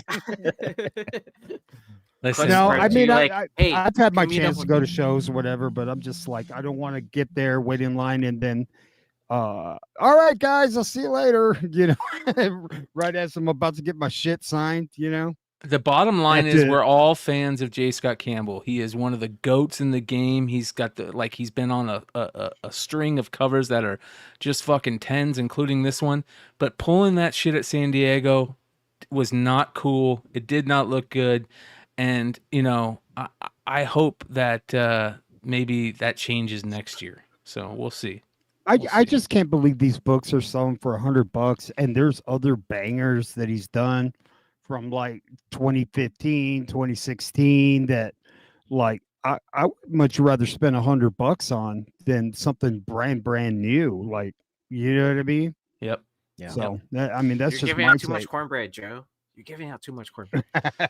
All right, at number 8 this week, we've got Wolverine Revenge, the red band issue for number 1, a red band variant for number 1, which is a really cool Tales from the Crypt number 39 homage. It's a 1 in 25 by Linnell Francis Yu, one of my favorite artists of all time, and it's actually a really good cover. A lot of people are talking about the 1 in 100, but it seems like this one is selling for more. So. Yeah, I mean, comparatively. So Yeah, comparatively, I mean, the 1 in yeah. 100. Yeah, I mean, the 1 in 100 is basically selling slightly Above. yeah, slightly below ratio. Versus the double. That's the Capullo, right? Yeah. The 1 in 100. And I was the 1 telling in Richie, I 100 said- is the 1 in 100 a Capullo? It is Capullo? Or is it Yeah, Art Germ? Capullo, where he's in the dinosaur. Okay. mouth. Oh, that's the red band 1 Yeah. in 100. I'm thinking the regular 1 in 100 is Art Germ, right? Yeah, Yeah, that's what I yeah, was thinking yeah. of. Okay, my yeah. bad. And I was telling Richie, I said I thought the 1 in 100, like with the poly bag on it, it doesn't. Even though it's basically kind of like a virgin version of it or whatever, it doesn't with that big red band on it. It doesn't look much different than the regular one, and maybe that's probably why I guess that's kind of why people aren't paying like a premium for it or something. I'm not 100% sure, but Right. yeah, this one's selling for like 40 to 50, so kind of double ratio on it. But Mhm. I heard the book is really good. I heard that it's got really good fan services. I haven't read it yet. I will say this, the trade dress that they use is one of the worst trade dress ever created. It's absolutely dog shit. So Someone's being kid said. did that. No, I'm just joking. if someone's kid did it, it'd Are probably all look better. Are all of these red band books, are they all tied together? No, what do you mean? No, they're not tied together. It's just another cash grab that Marvel's doing. They It's can not do like a- four it's not like a- extra. They could do 4 extra covers, and throw in a couple extra not even pages, a couple extra panels, and sell, however many thousand more.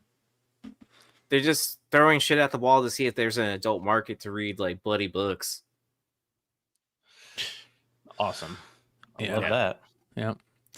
All right. Moving on to number 7 this week. Another horrible cover and a horrible cash grab. Amazing Spider-Man number 259, the facsimile edition, 1 in 25 by De La Rosa. Great artist. Love his art. I love how it's I can't tell if that's a trash can or a candy bucket. But what are we doing? Like this doesn't make any sense for a 1 in 25 variant for 259. I don't know. Am I wrong? I don't know what's going on. Bro, here. that cover sucks, bro.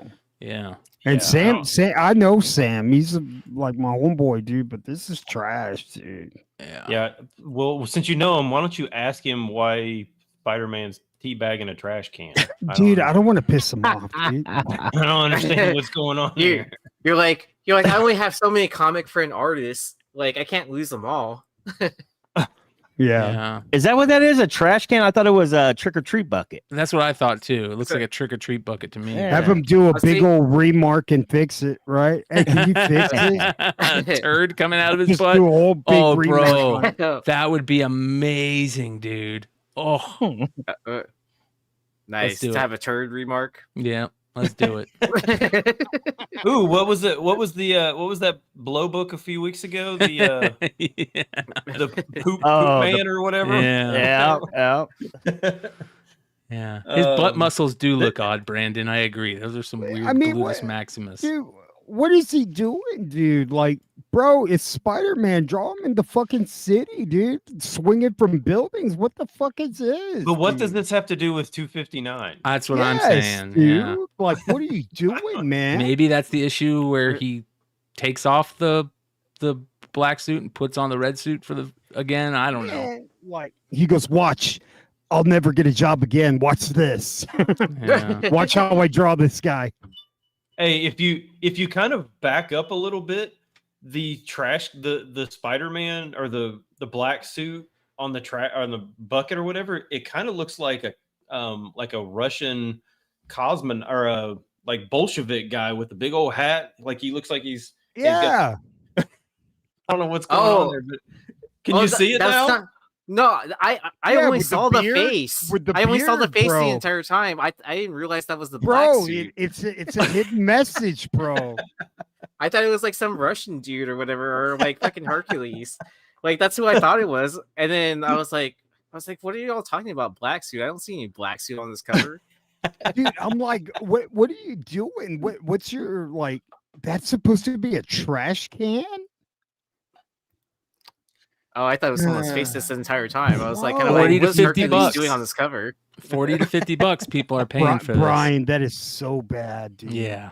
The original ASM 259 is a swipe from Tales Yeah. of Suspense. I want to say 39, right, Brian?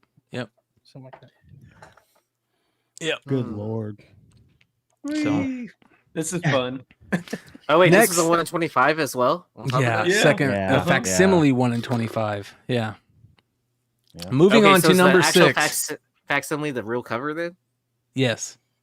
Okay. Yeah. Good job, Marvel. All right, at number 6, Kid Venom issue 1, the Sandoval second print 1 in 25 for 2 in a row of the crazy 1 in 25s.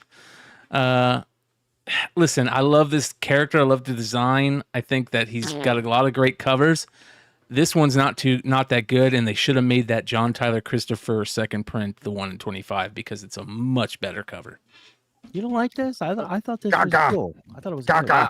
I like the JTC better too as Yeah. well. Like, Yeah. but I'm just happy I can actually try to get one instead of like trying to pay $200, $300 or whatever these 1 in 25s are going for nowadays.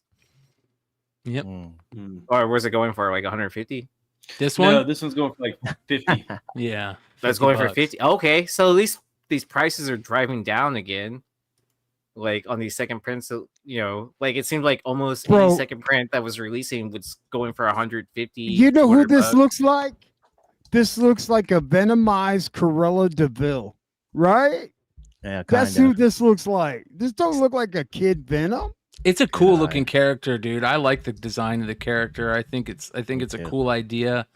I haven't been reading the comics, what the interiors are about, but I just the whole idea of facsimile 1 in 25s, second print 1 in 25s, it's all cash grabs to me. And they don't even know how to pick the best ones either. Like, it would be one thing if they were picking the best covers for the cash grabs, because then I'd be like, part of me would be like, okay, that at least makes it more collectible, and they're picking the cool ones, and they're being smart about it. This, they're not. They're just throwing like that. John Tyler Christopher should have been the 1 in 25 for this. Can we see Period. it? Do you have an image by any chance? Yeah, let me grab it. You know who we should have asked when we had the opportunity at San Diego, like towards the end? Who we should have asked, like who makes these decisions? Who? Is CB Cebulski. We were talking to him with Dennis, and we should have asked him then right there. But I mean, I get it. You know, we're trying to be respectful of a Marvel editor in chief, right? So it's kind of hard to ask those kind of questions when you're first. So meeting them. here's the Yeah, original I'm John glad Tyler I was- Christopher Kid Venom right here, right? Here is the 1 in 25 second, or here's the second print, and this looks so much better, in my opinion. It looks like he lost half, like his middle just got exploded. I It is love cool this look. cover compared to the original, because with the all white background. What was the movie at the beginning where they all got like sliced by a wire? Like the entire cast got killed in the very first Cube? scene. What was that movie? Is that Cube? I don't No. know. It was like something ship. Maybe was it Ghost Ship? Maybe. Where like a Mm. wire, and this is what that reminds me of. Like he just got chopped in half. It's a good cover, man, but this is, I mean, both of them are good covers, but the John Taylor Christopher should have been the 1 in 25. So, yeah, Ghost Ship, you got it there, Stein. Nice. Ah, sweet. Oh yeah. Okay. It was a horrible movie, but that first scene was amazing. Yeah, it's 2002, I think, right? So, are you recommending to watch it or not watch it? I like Just watch it. the I opening. watched the whole Just watch thing. the opening scene. No, okay, just watch the opening scene. That's all you need to see. Opening scene, that's all you need. Okay. So, not bad. All right, moving on at number 5 this week, a beautiful Transformers cover. This is a special 1 per store thank you variant for Transformers number 11 from Skybound. Beautiful James Herron cover, and it's at number 5 this week on the House of Stein Hot 10 list.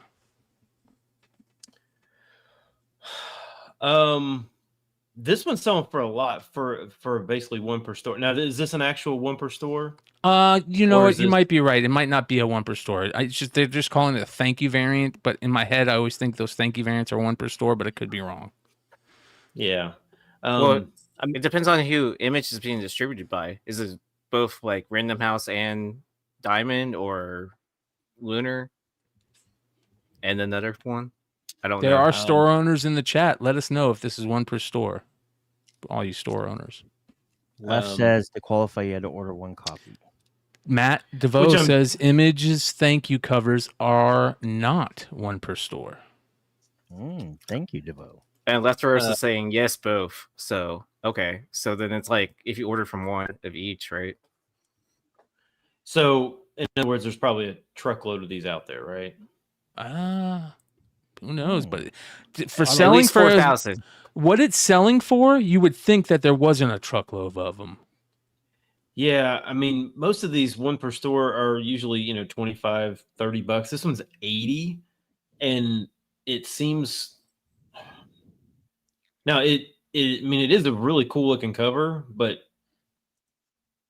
I don't know, it just seems odd that I love it. I love how it's got the Ultra Magnus trade dress on it. It's amazing. Yeah. So good. Yeah, fucking different. Like, I love the colors of the art, the blue and pink. I'm always a simp for those 2 colors being used. Me It's too. just, Me yeah. too. Yeah, I love this one, man. I'll end up picking it up when it's on Buy the Dip. But I don't know if I'd pay $80 for it. Everything's so McClay's gonna be on calling Buy the it. Dip. McClay's calling it.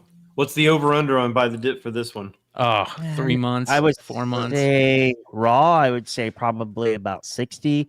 CGC 9/8. It's what are CGC 9? Did you check by any chance? This just came Well, out. this just came out, right? Yeah. So, Yeah, this just came I guess out, we're so- waiting for first to market. Okay. Yeah, so CGC 98s are going to be $80. Just watch.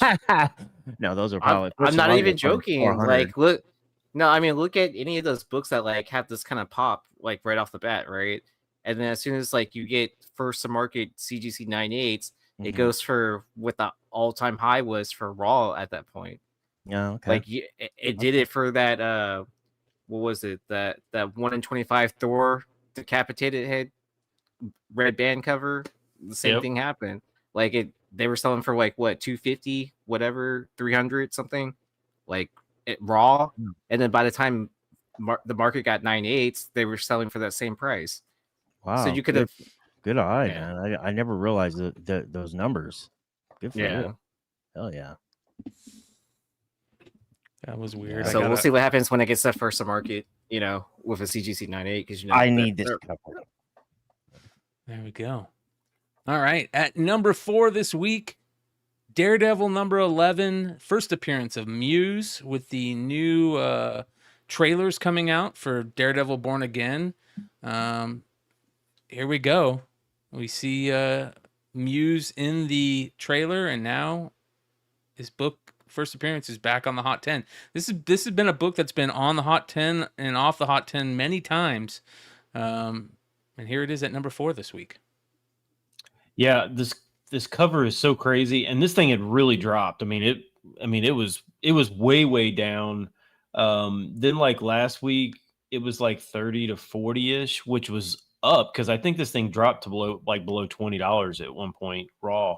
But it was like 30 to 40. Now it's 55 to 60 raw. 9/8 were like 150, 175. Now they're 300. This is still a really creepy cover. I always think specking on villains is a really bad investment. Unless it's, the Joker or, Dr. Doom or something like that. Thanos, Yeah, something, some really major villain, but this is a really creepy cover. So I think it deserves to be picked up for sure. I think I it's just am not definitely sure. a cool PC book for sure. Yeah. Do you guys did you guys see the character yet from the leaks on set? I did not see the Yeah. I didn't see the Looks trailer good. or the on set. Yeah, RPK had him on there, and then the direct had him on there. But my question is that is he the main villain? Because based on the synopsis, it sounds like they're pointing towards him as the arch rival of Daredevil and Daredevil Born Again. But do you think that Kingpin is behind it? That's my question. Probably. Yeah. Well, it's going to be interesting to see what happens with that Born Again series, right? The Frank Miller Born Again series, which Yeah, Punisher, baby. Well, at first they weren't going to bring in hardly any of the characters back from the Netflix series, and then it just it tested poorly, and then they just had to go and hire everybody back. yeah. It's just like just get the people that made the Netflix series and get the fuck out of the way, man. Yep. Let these guys do what they do, man. Yep. And I hope to God we see Kristen Ritter. I hope to God we see her. Oh yeah, Hell yeah. We Yeah. were talking about that the other night, man. Yes. and the fact that they're already working on a season 2 is what I'm speculating that Jessica Jones comes back in season 2. Hell yeah. Well, all that Daredevil stuff is starting to get a little bit hotter. All that Frank Miller, early Frank Miller stuff, all the Elektra, Bullseye, early Elektra, the Born Again, all that stuff, Frank Miller stuff is getting hot. So be on the I like the lookout. street level characters from the comics to the adaptation because I mean I don't know, I guess I kind of sound stupid, but I'll just let you guys know you can kind of relate to them a little bit. It's like It's more relatable. yeah, Yeah, they're not like a demigod or whatever. exactly. Yeah. And Netflix they cracked the code on this run here, and that's why it was so good. And like I'll tell you what would make this series even better is if you have a Tom Holland pop out at the end of the series or something, just to put him in that Realm. that street, that realm, and yeah, Kingpin in the Spider-Man MCU movies. Well, I want Spider-Man in the Bullseye, yeah. and this or Daredevil, yeah. Yep, Hell I'm yeah. with you on that. All right, let's get into the top 3, you guys. 160 watching live. Hit that thumbs up. That really helps us out. At number 3, Star Wars Ahsoka, issue number 1, the second print version, 1 in 25. Hit that bell a third time is on the list. Get tired of seeing this chick, dude. I know. They label this as a TV variant. Is it? Yeah. Why are they labeled it? I mean, this is still art. This isn't a photo, right? So I thought it somebody was still- a photo, but it looks like art to me. Shout out to Cover Price. Matt's probably in the chat still.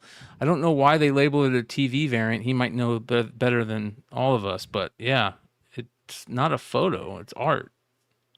Yeah, so I was confused. I don't know who actually did the. I mean, maybe they traced it. Isn't I don't every know. cover a TV cover because they're just redoing the TV show, right?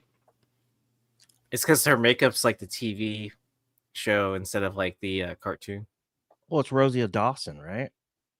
Lefteros is Gotcha. saying it's because it's promotional art done by the studio. So there you But go. it would still be. I mean, so they don't give credit to the artist. I guess not. That's kind of harsh. Yeah. That sounds like what they did to Matt Baker back in the Yeah. 50s. Because no one knows who the real artist is. I guess. It's child labor overseas. Right. Or it's just strictly a bot that's doing it, and they don't want to AI. What is this? How about the new Miller? I'm misunderstanding. I'm reading somebody in the chat asking about Frank Miller.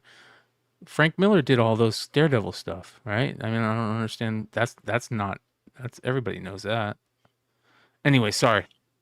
So my AI bot says TV variants are a special type of comic book cover that Marvel produces, typically featuring art or thematic elements that tie straight into their television properties. These covers are designed to appeal to fans of Marvel's TV show/series and often showcase characters or scenes that are prominent in those shows. For example, if there is a new show launching on Disney Plus or another platform featuring a Marvel character, the TV variant covers might depict that character as they appear in the series or may incorporate a stylistic elements from the show's promotional material.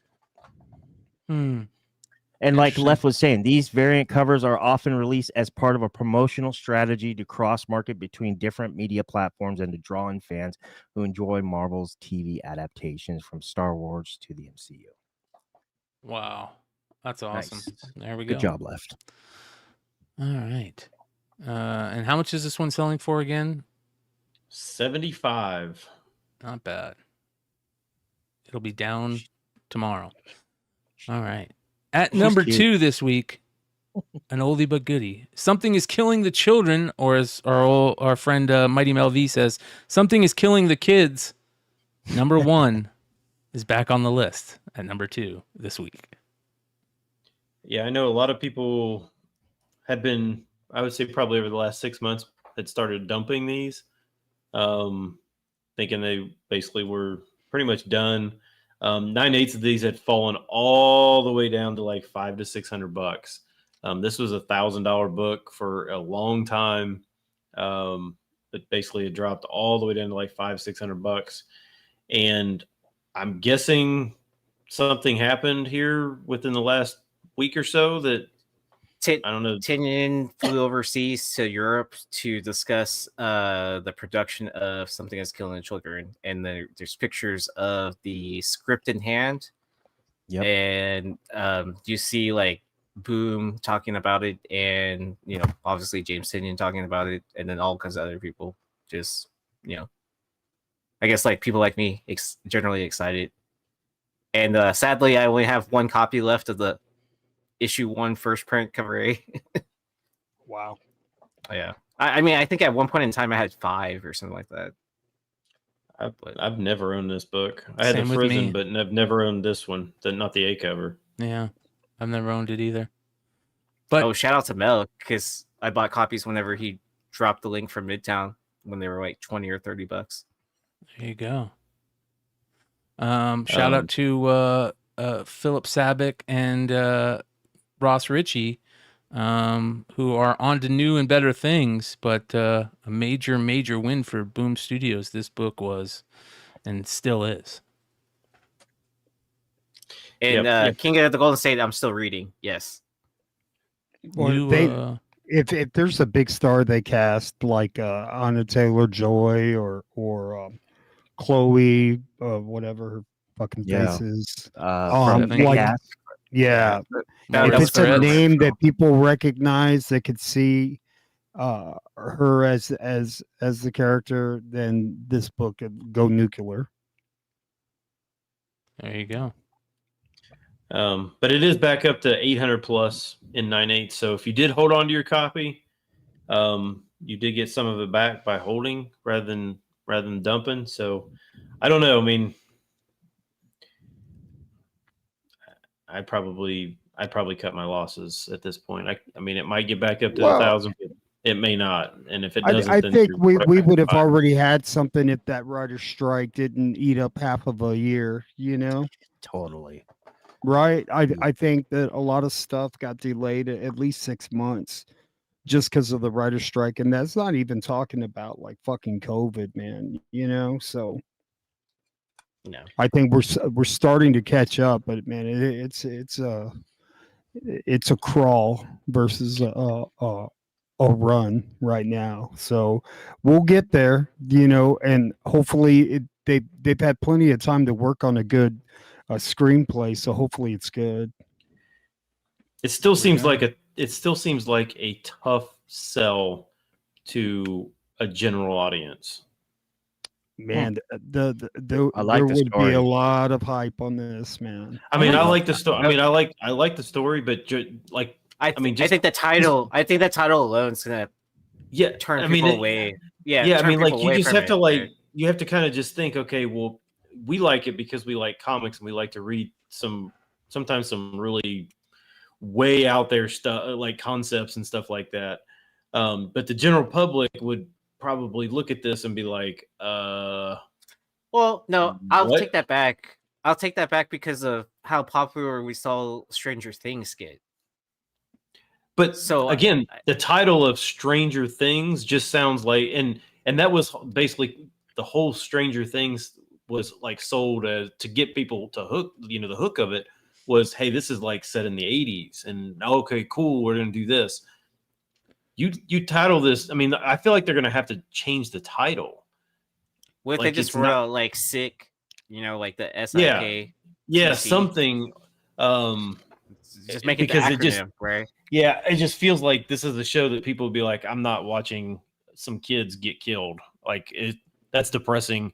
I mean, what was that? What was that HBO show that had the guy that played Talos, and it was super creepy, and it was like the kids got killed in it, but it wasn't in the title. I can't remember the name of it. It was like a detective story or something like that, but. It was about the boogeyman. Whatever that show was. It was a really good show. It was like 3 years ago. Yeah. Shout Yeah, out to but- Paul with the super chat. Appreciate you. But I don't know. I mean, for me, like when I'm thinking, is it going to be like a mega hit? That's going to be tough. That's going to be a tough sell with this as the title. Yeah. Well, those crazy books are what you're talking about that we love. That's what is at number one. Those super crazy books, ladies and gentlemen, at number one this week, Crossed issue 0 by Garth Ennis and Avatar Press.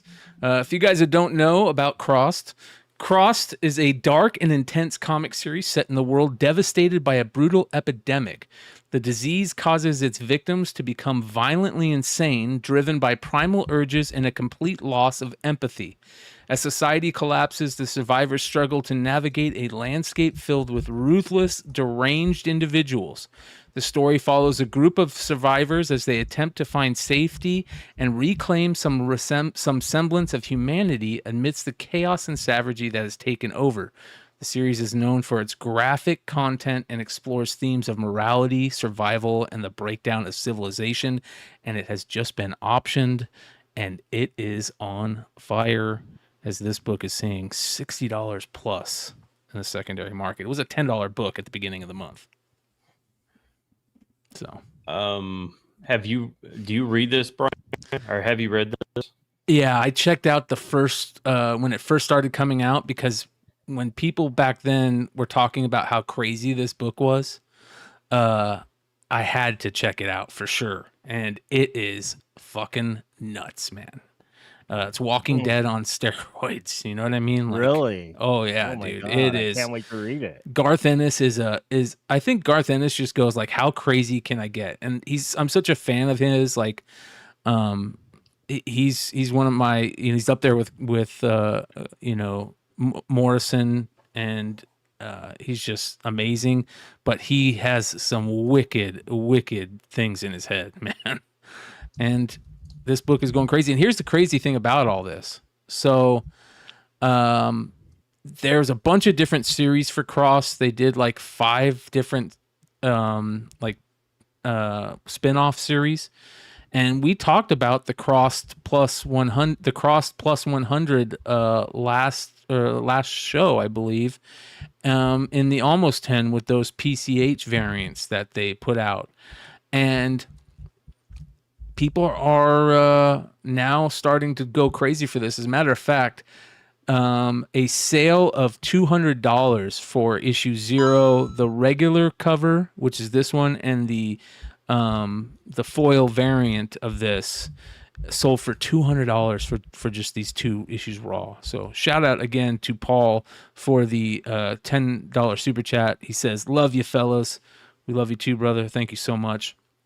But yeah, this is a crazy series, and if you think it's going to be hard to put Something is Killing the Children on TV or movies, this is going to be just as crazy. And if they can do it with this, they can do it with Something Is Killing the Children. That's all I'm going to say. What network is this trying to get on? Let's see here. Crossed optioned. Garth Ennis, isn't he with AMC? Movies in the work with Boys creator Garth Ennis. Here we go. Oh, it's a movie. Wait, It's a he movie. did Preacher, right? Yeah, he did Preacher. He did a ton of stuff. He did The Boys. Hitman's one of my all-time favorite Garth Ennis stuff. Love. Yeah, he did The Boys. Duh. Yeah. So, Ennis penned the screenplay adapting his own comic with 6 studios backing the project. It says here, Cross takes place. The original 10 issues that inspired the movie were published in 2008 to 2010, but the franchise has spawned more than 200 issues from various writers and artists, including Alan Moore. So 6 Studios is now on the hunt for a director for the project, which they expect to be in the $2 million to $3 million range, though that could increase with the right talent. The plan is to go into production in the fall. So pretty crazy, man. Yeah. Great info, man. Yeah. There we go. Do you think we'll start seeing more of that though? Like these indie titles getting movies instead of like ongoing TV series? Yeah, good question. I guess it depends on the reception of this, or if it ever gets made into a movie and all that. According to the actor that plays Homelander, and then the other dude that plays what's his name? Huey Butcher. Wee Huey. Yeah, Huey. Wee Huey in the comics. The Boys is gonna have another season next. They're gonna have one more season, and they're gonna end it with a movie. It's supposed to be 2 years until that next season, though, right? About like 18 months. Yeah. Close to that. Are they going to do anything more with Gen V? Well, they were in the finale for the recent Boys series, so I would have guessed so. I mean, I get that that there's some characters, but like, that one guy like passed away, like actually passed away in real life or whatever. Yeah, from that motorcycle accident. Yeah, so I was Yeah. Have you guys? DeCoit says in the chat that it's disturbing and gratuitous. Not my cup of tea. It will be a smaller studio, maybe A24, and A24 is a great studio to bring up. Have you guys seen that new trailer for the Y2K movie that they're doing? Oh, real quick, you guys got to see this, ladies and gentlemen. This is going to probably get cut out of the replay of House of Stein Hot 10, but just so you guys know what we're talking about, check this out. Let's check it. Any lucky lady gonna get the midnight kiss? Just talk to her, dude. What's up, Laura? We're actually going to this New Year's thing. It's going to be a total shit show. Oh. See ya. So you can tell, like it's like a a regular teen movie, party movie, da da da da da. It's right. It takes place in 1999, right before Y2K is about to hit. And check this out.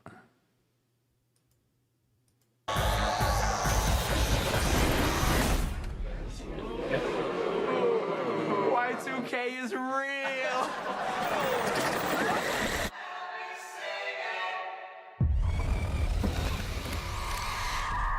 articles on the net? Dumbass. I use gel.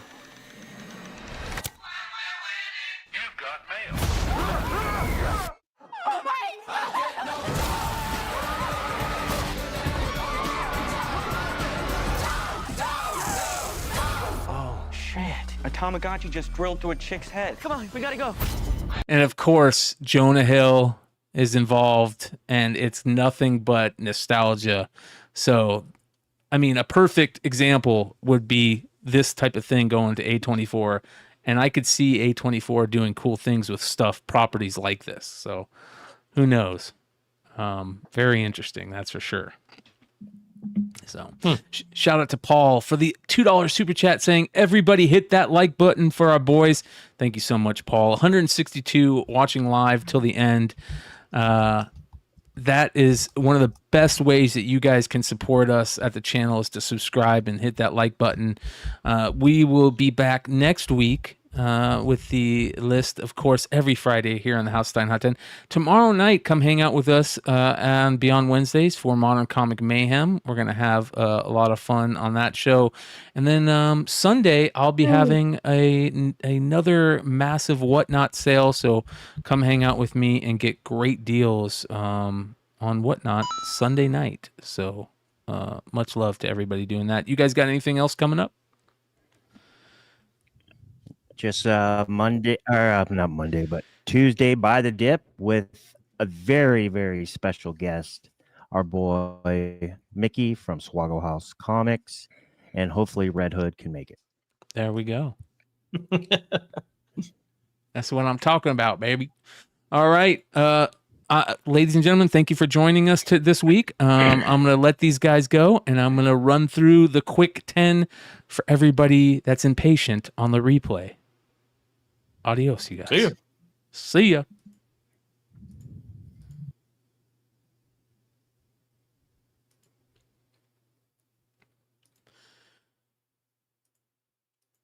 All right, starting off this week's Hot 10 on the House of Stein, we've got our Golden Age honorable mention, Crime Suspense Stories number 23, a CGC 9.4 sold this week for $26,000. A copy in 9.4 last sold in 2007. This exact copy, a Gaines file copy, for $1,000. That is a $25,000 come up. Not too bad. For our regular honorable mention, we got Jonah Hex issue number 50, a ghost of a Darwin Cook cover. This in raw sells for $80 and a 9.8. Someone got very lucky and picked one up for $150. I think that this is an impossible book to find, and so do the rest of us here on the House of Stein. At number 10, the Usagi Yojimbo the Crow number 5 Mitsuhiro 1-in-40 variant continues the Mitsuhiro variants showing up on the House of Stein list. This time at number 10, it's selling for $80 raw, about double ratio. At number 9, X-Men issue number 2, the JSC 1-in-100 Virgin Magic variant is absolutely amazing. If you don't want to pay $130 for this book, you can pick up the trade dress version for much cheaper, and be on the lookout for a second print 1-in-25 as well. At number 8, Wolverine Revenge, the Red Band 1-in-25 of issue number 1. This beautiful Linnell Francis Yu cover is getting $40 to $50 this week on the secondary market, as it is a new book out this week. At number 7, The Amazing Spider-Man issue 259 facsimile 1-in-25 is on the list, selling for $40 to $50. Yuck. At number 6, Kid Venom issue number 1, the second print 1-in-25 is selling for $50. Yuck. At number 5, Transformers issue number 11, the amazing James Herron Thank You variant, an absolutely beautiful variant cover given to stores as a thank you for purchasing other issues in this run, I imagine, or this issue, is now selling for $80 raw on the secondary market, and it is a gorgeous cover. At number 4, Daredevil issue number 11 from the 2016 run. This is the first appearance of Muse, and with the recent trailers showing Muse in the new series that's coming out, this book is back on the list. It's been on the list multiple times, and now it is seeing $30 to $40 in the past, is now seeing $55 to $60 raw, and 9/8 are up to $300. At number 3, Star Wars Ahsoka, issue number 1, the second print version, 1 in 25. Yuck. Is selling for $75. At number 2, Something is Killing the Children, issue number 1, back on the list. 9/8 are over $800 with the news that James Tynion is out in Europe looking into the production of the series. At number 1, speaking of a new series, well, this being a new movie option, Crossed issue number 0 is on the list. Everybody's going crazy for this Garth Ennis series, old school Avatar series. Not only are people looking for the PCH variants to Crossed 100 plus, they are looking for the first appearance of Crossed and Crossed number 0. There are variants to issue number 0, a couple good ones, but people are really loving the A cover, this being it, selling for $10 just a month ago, is now $60 plus on the secondary market. Ladies and gentlemen, that is the House of Stein Hot 10 Comics list for the week of August 23rd, 2024. We'll see you next time. Adios.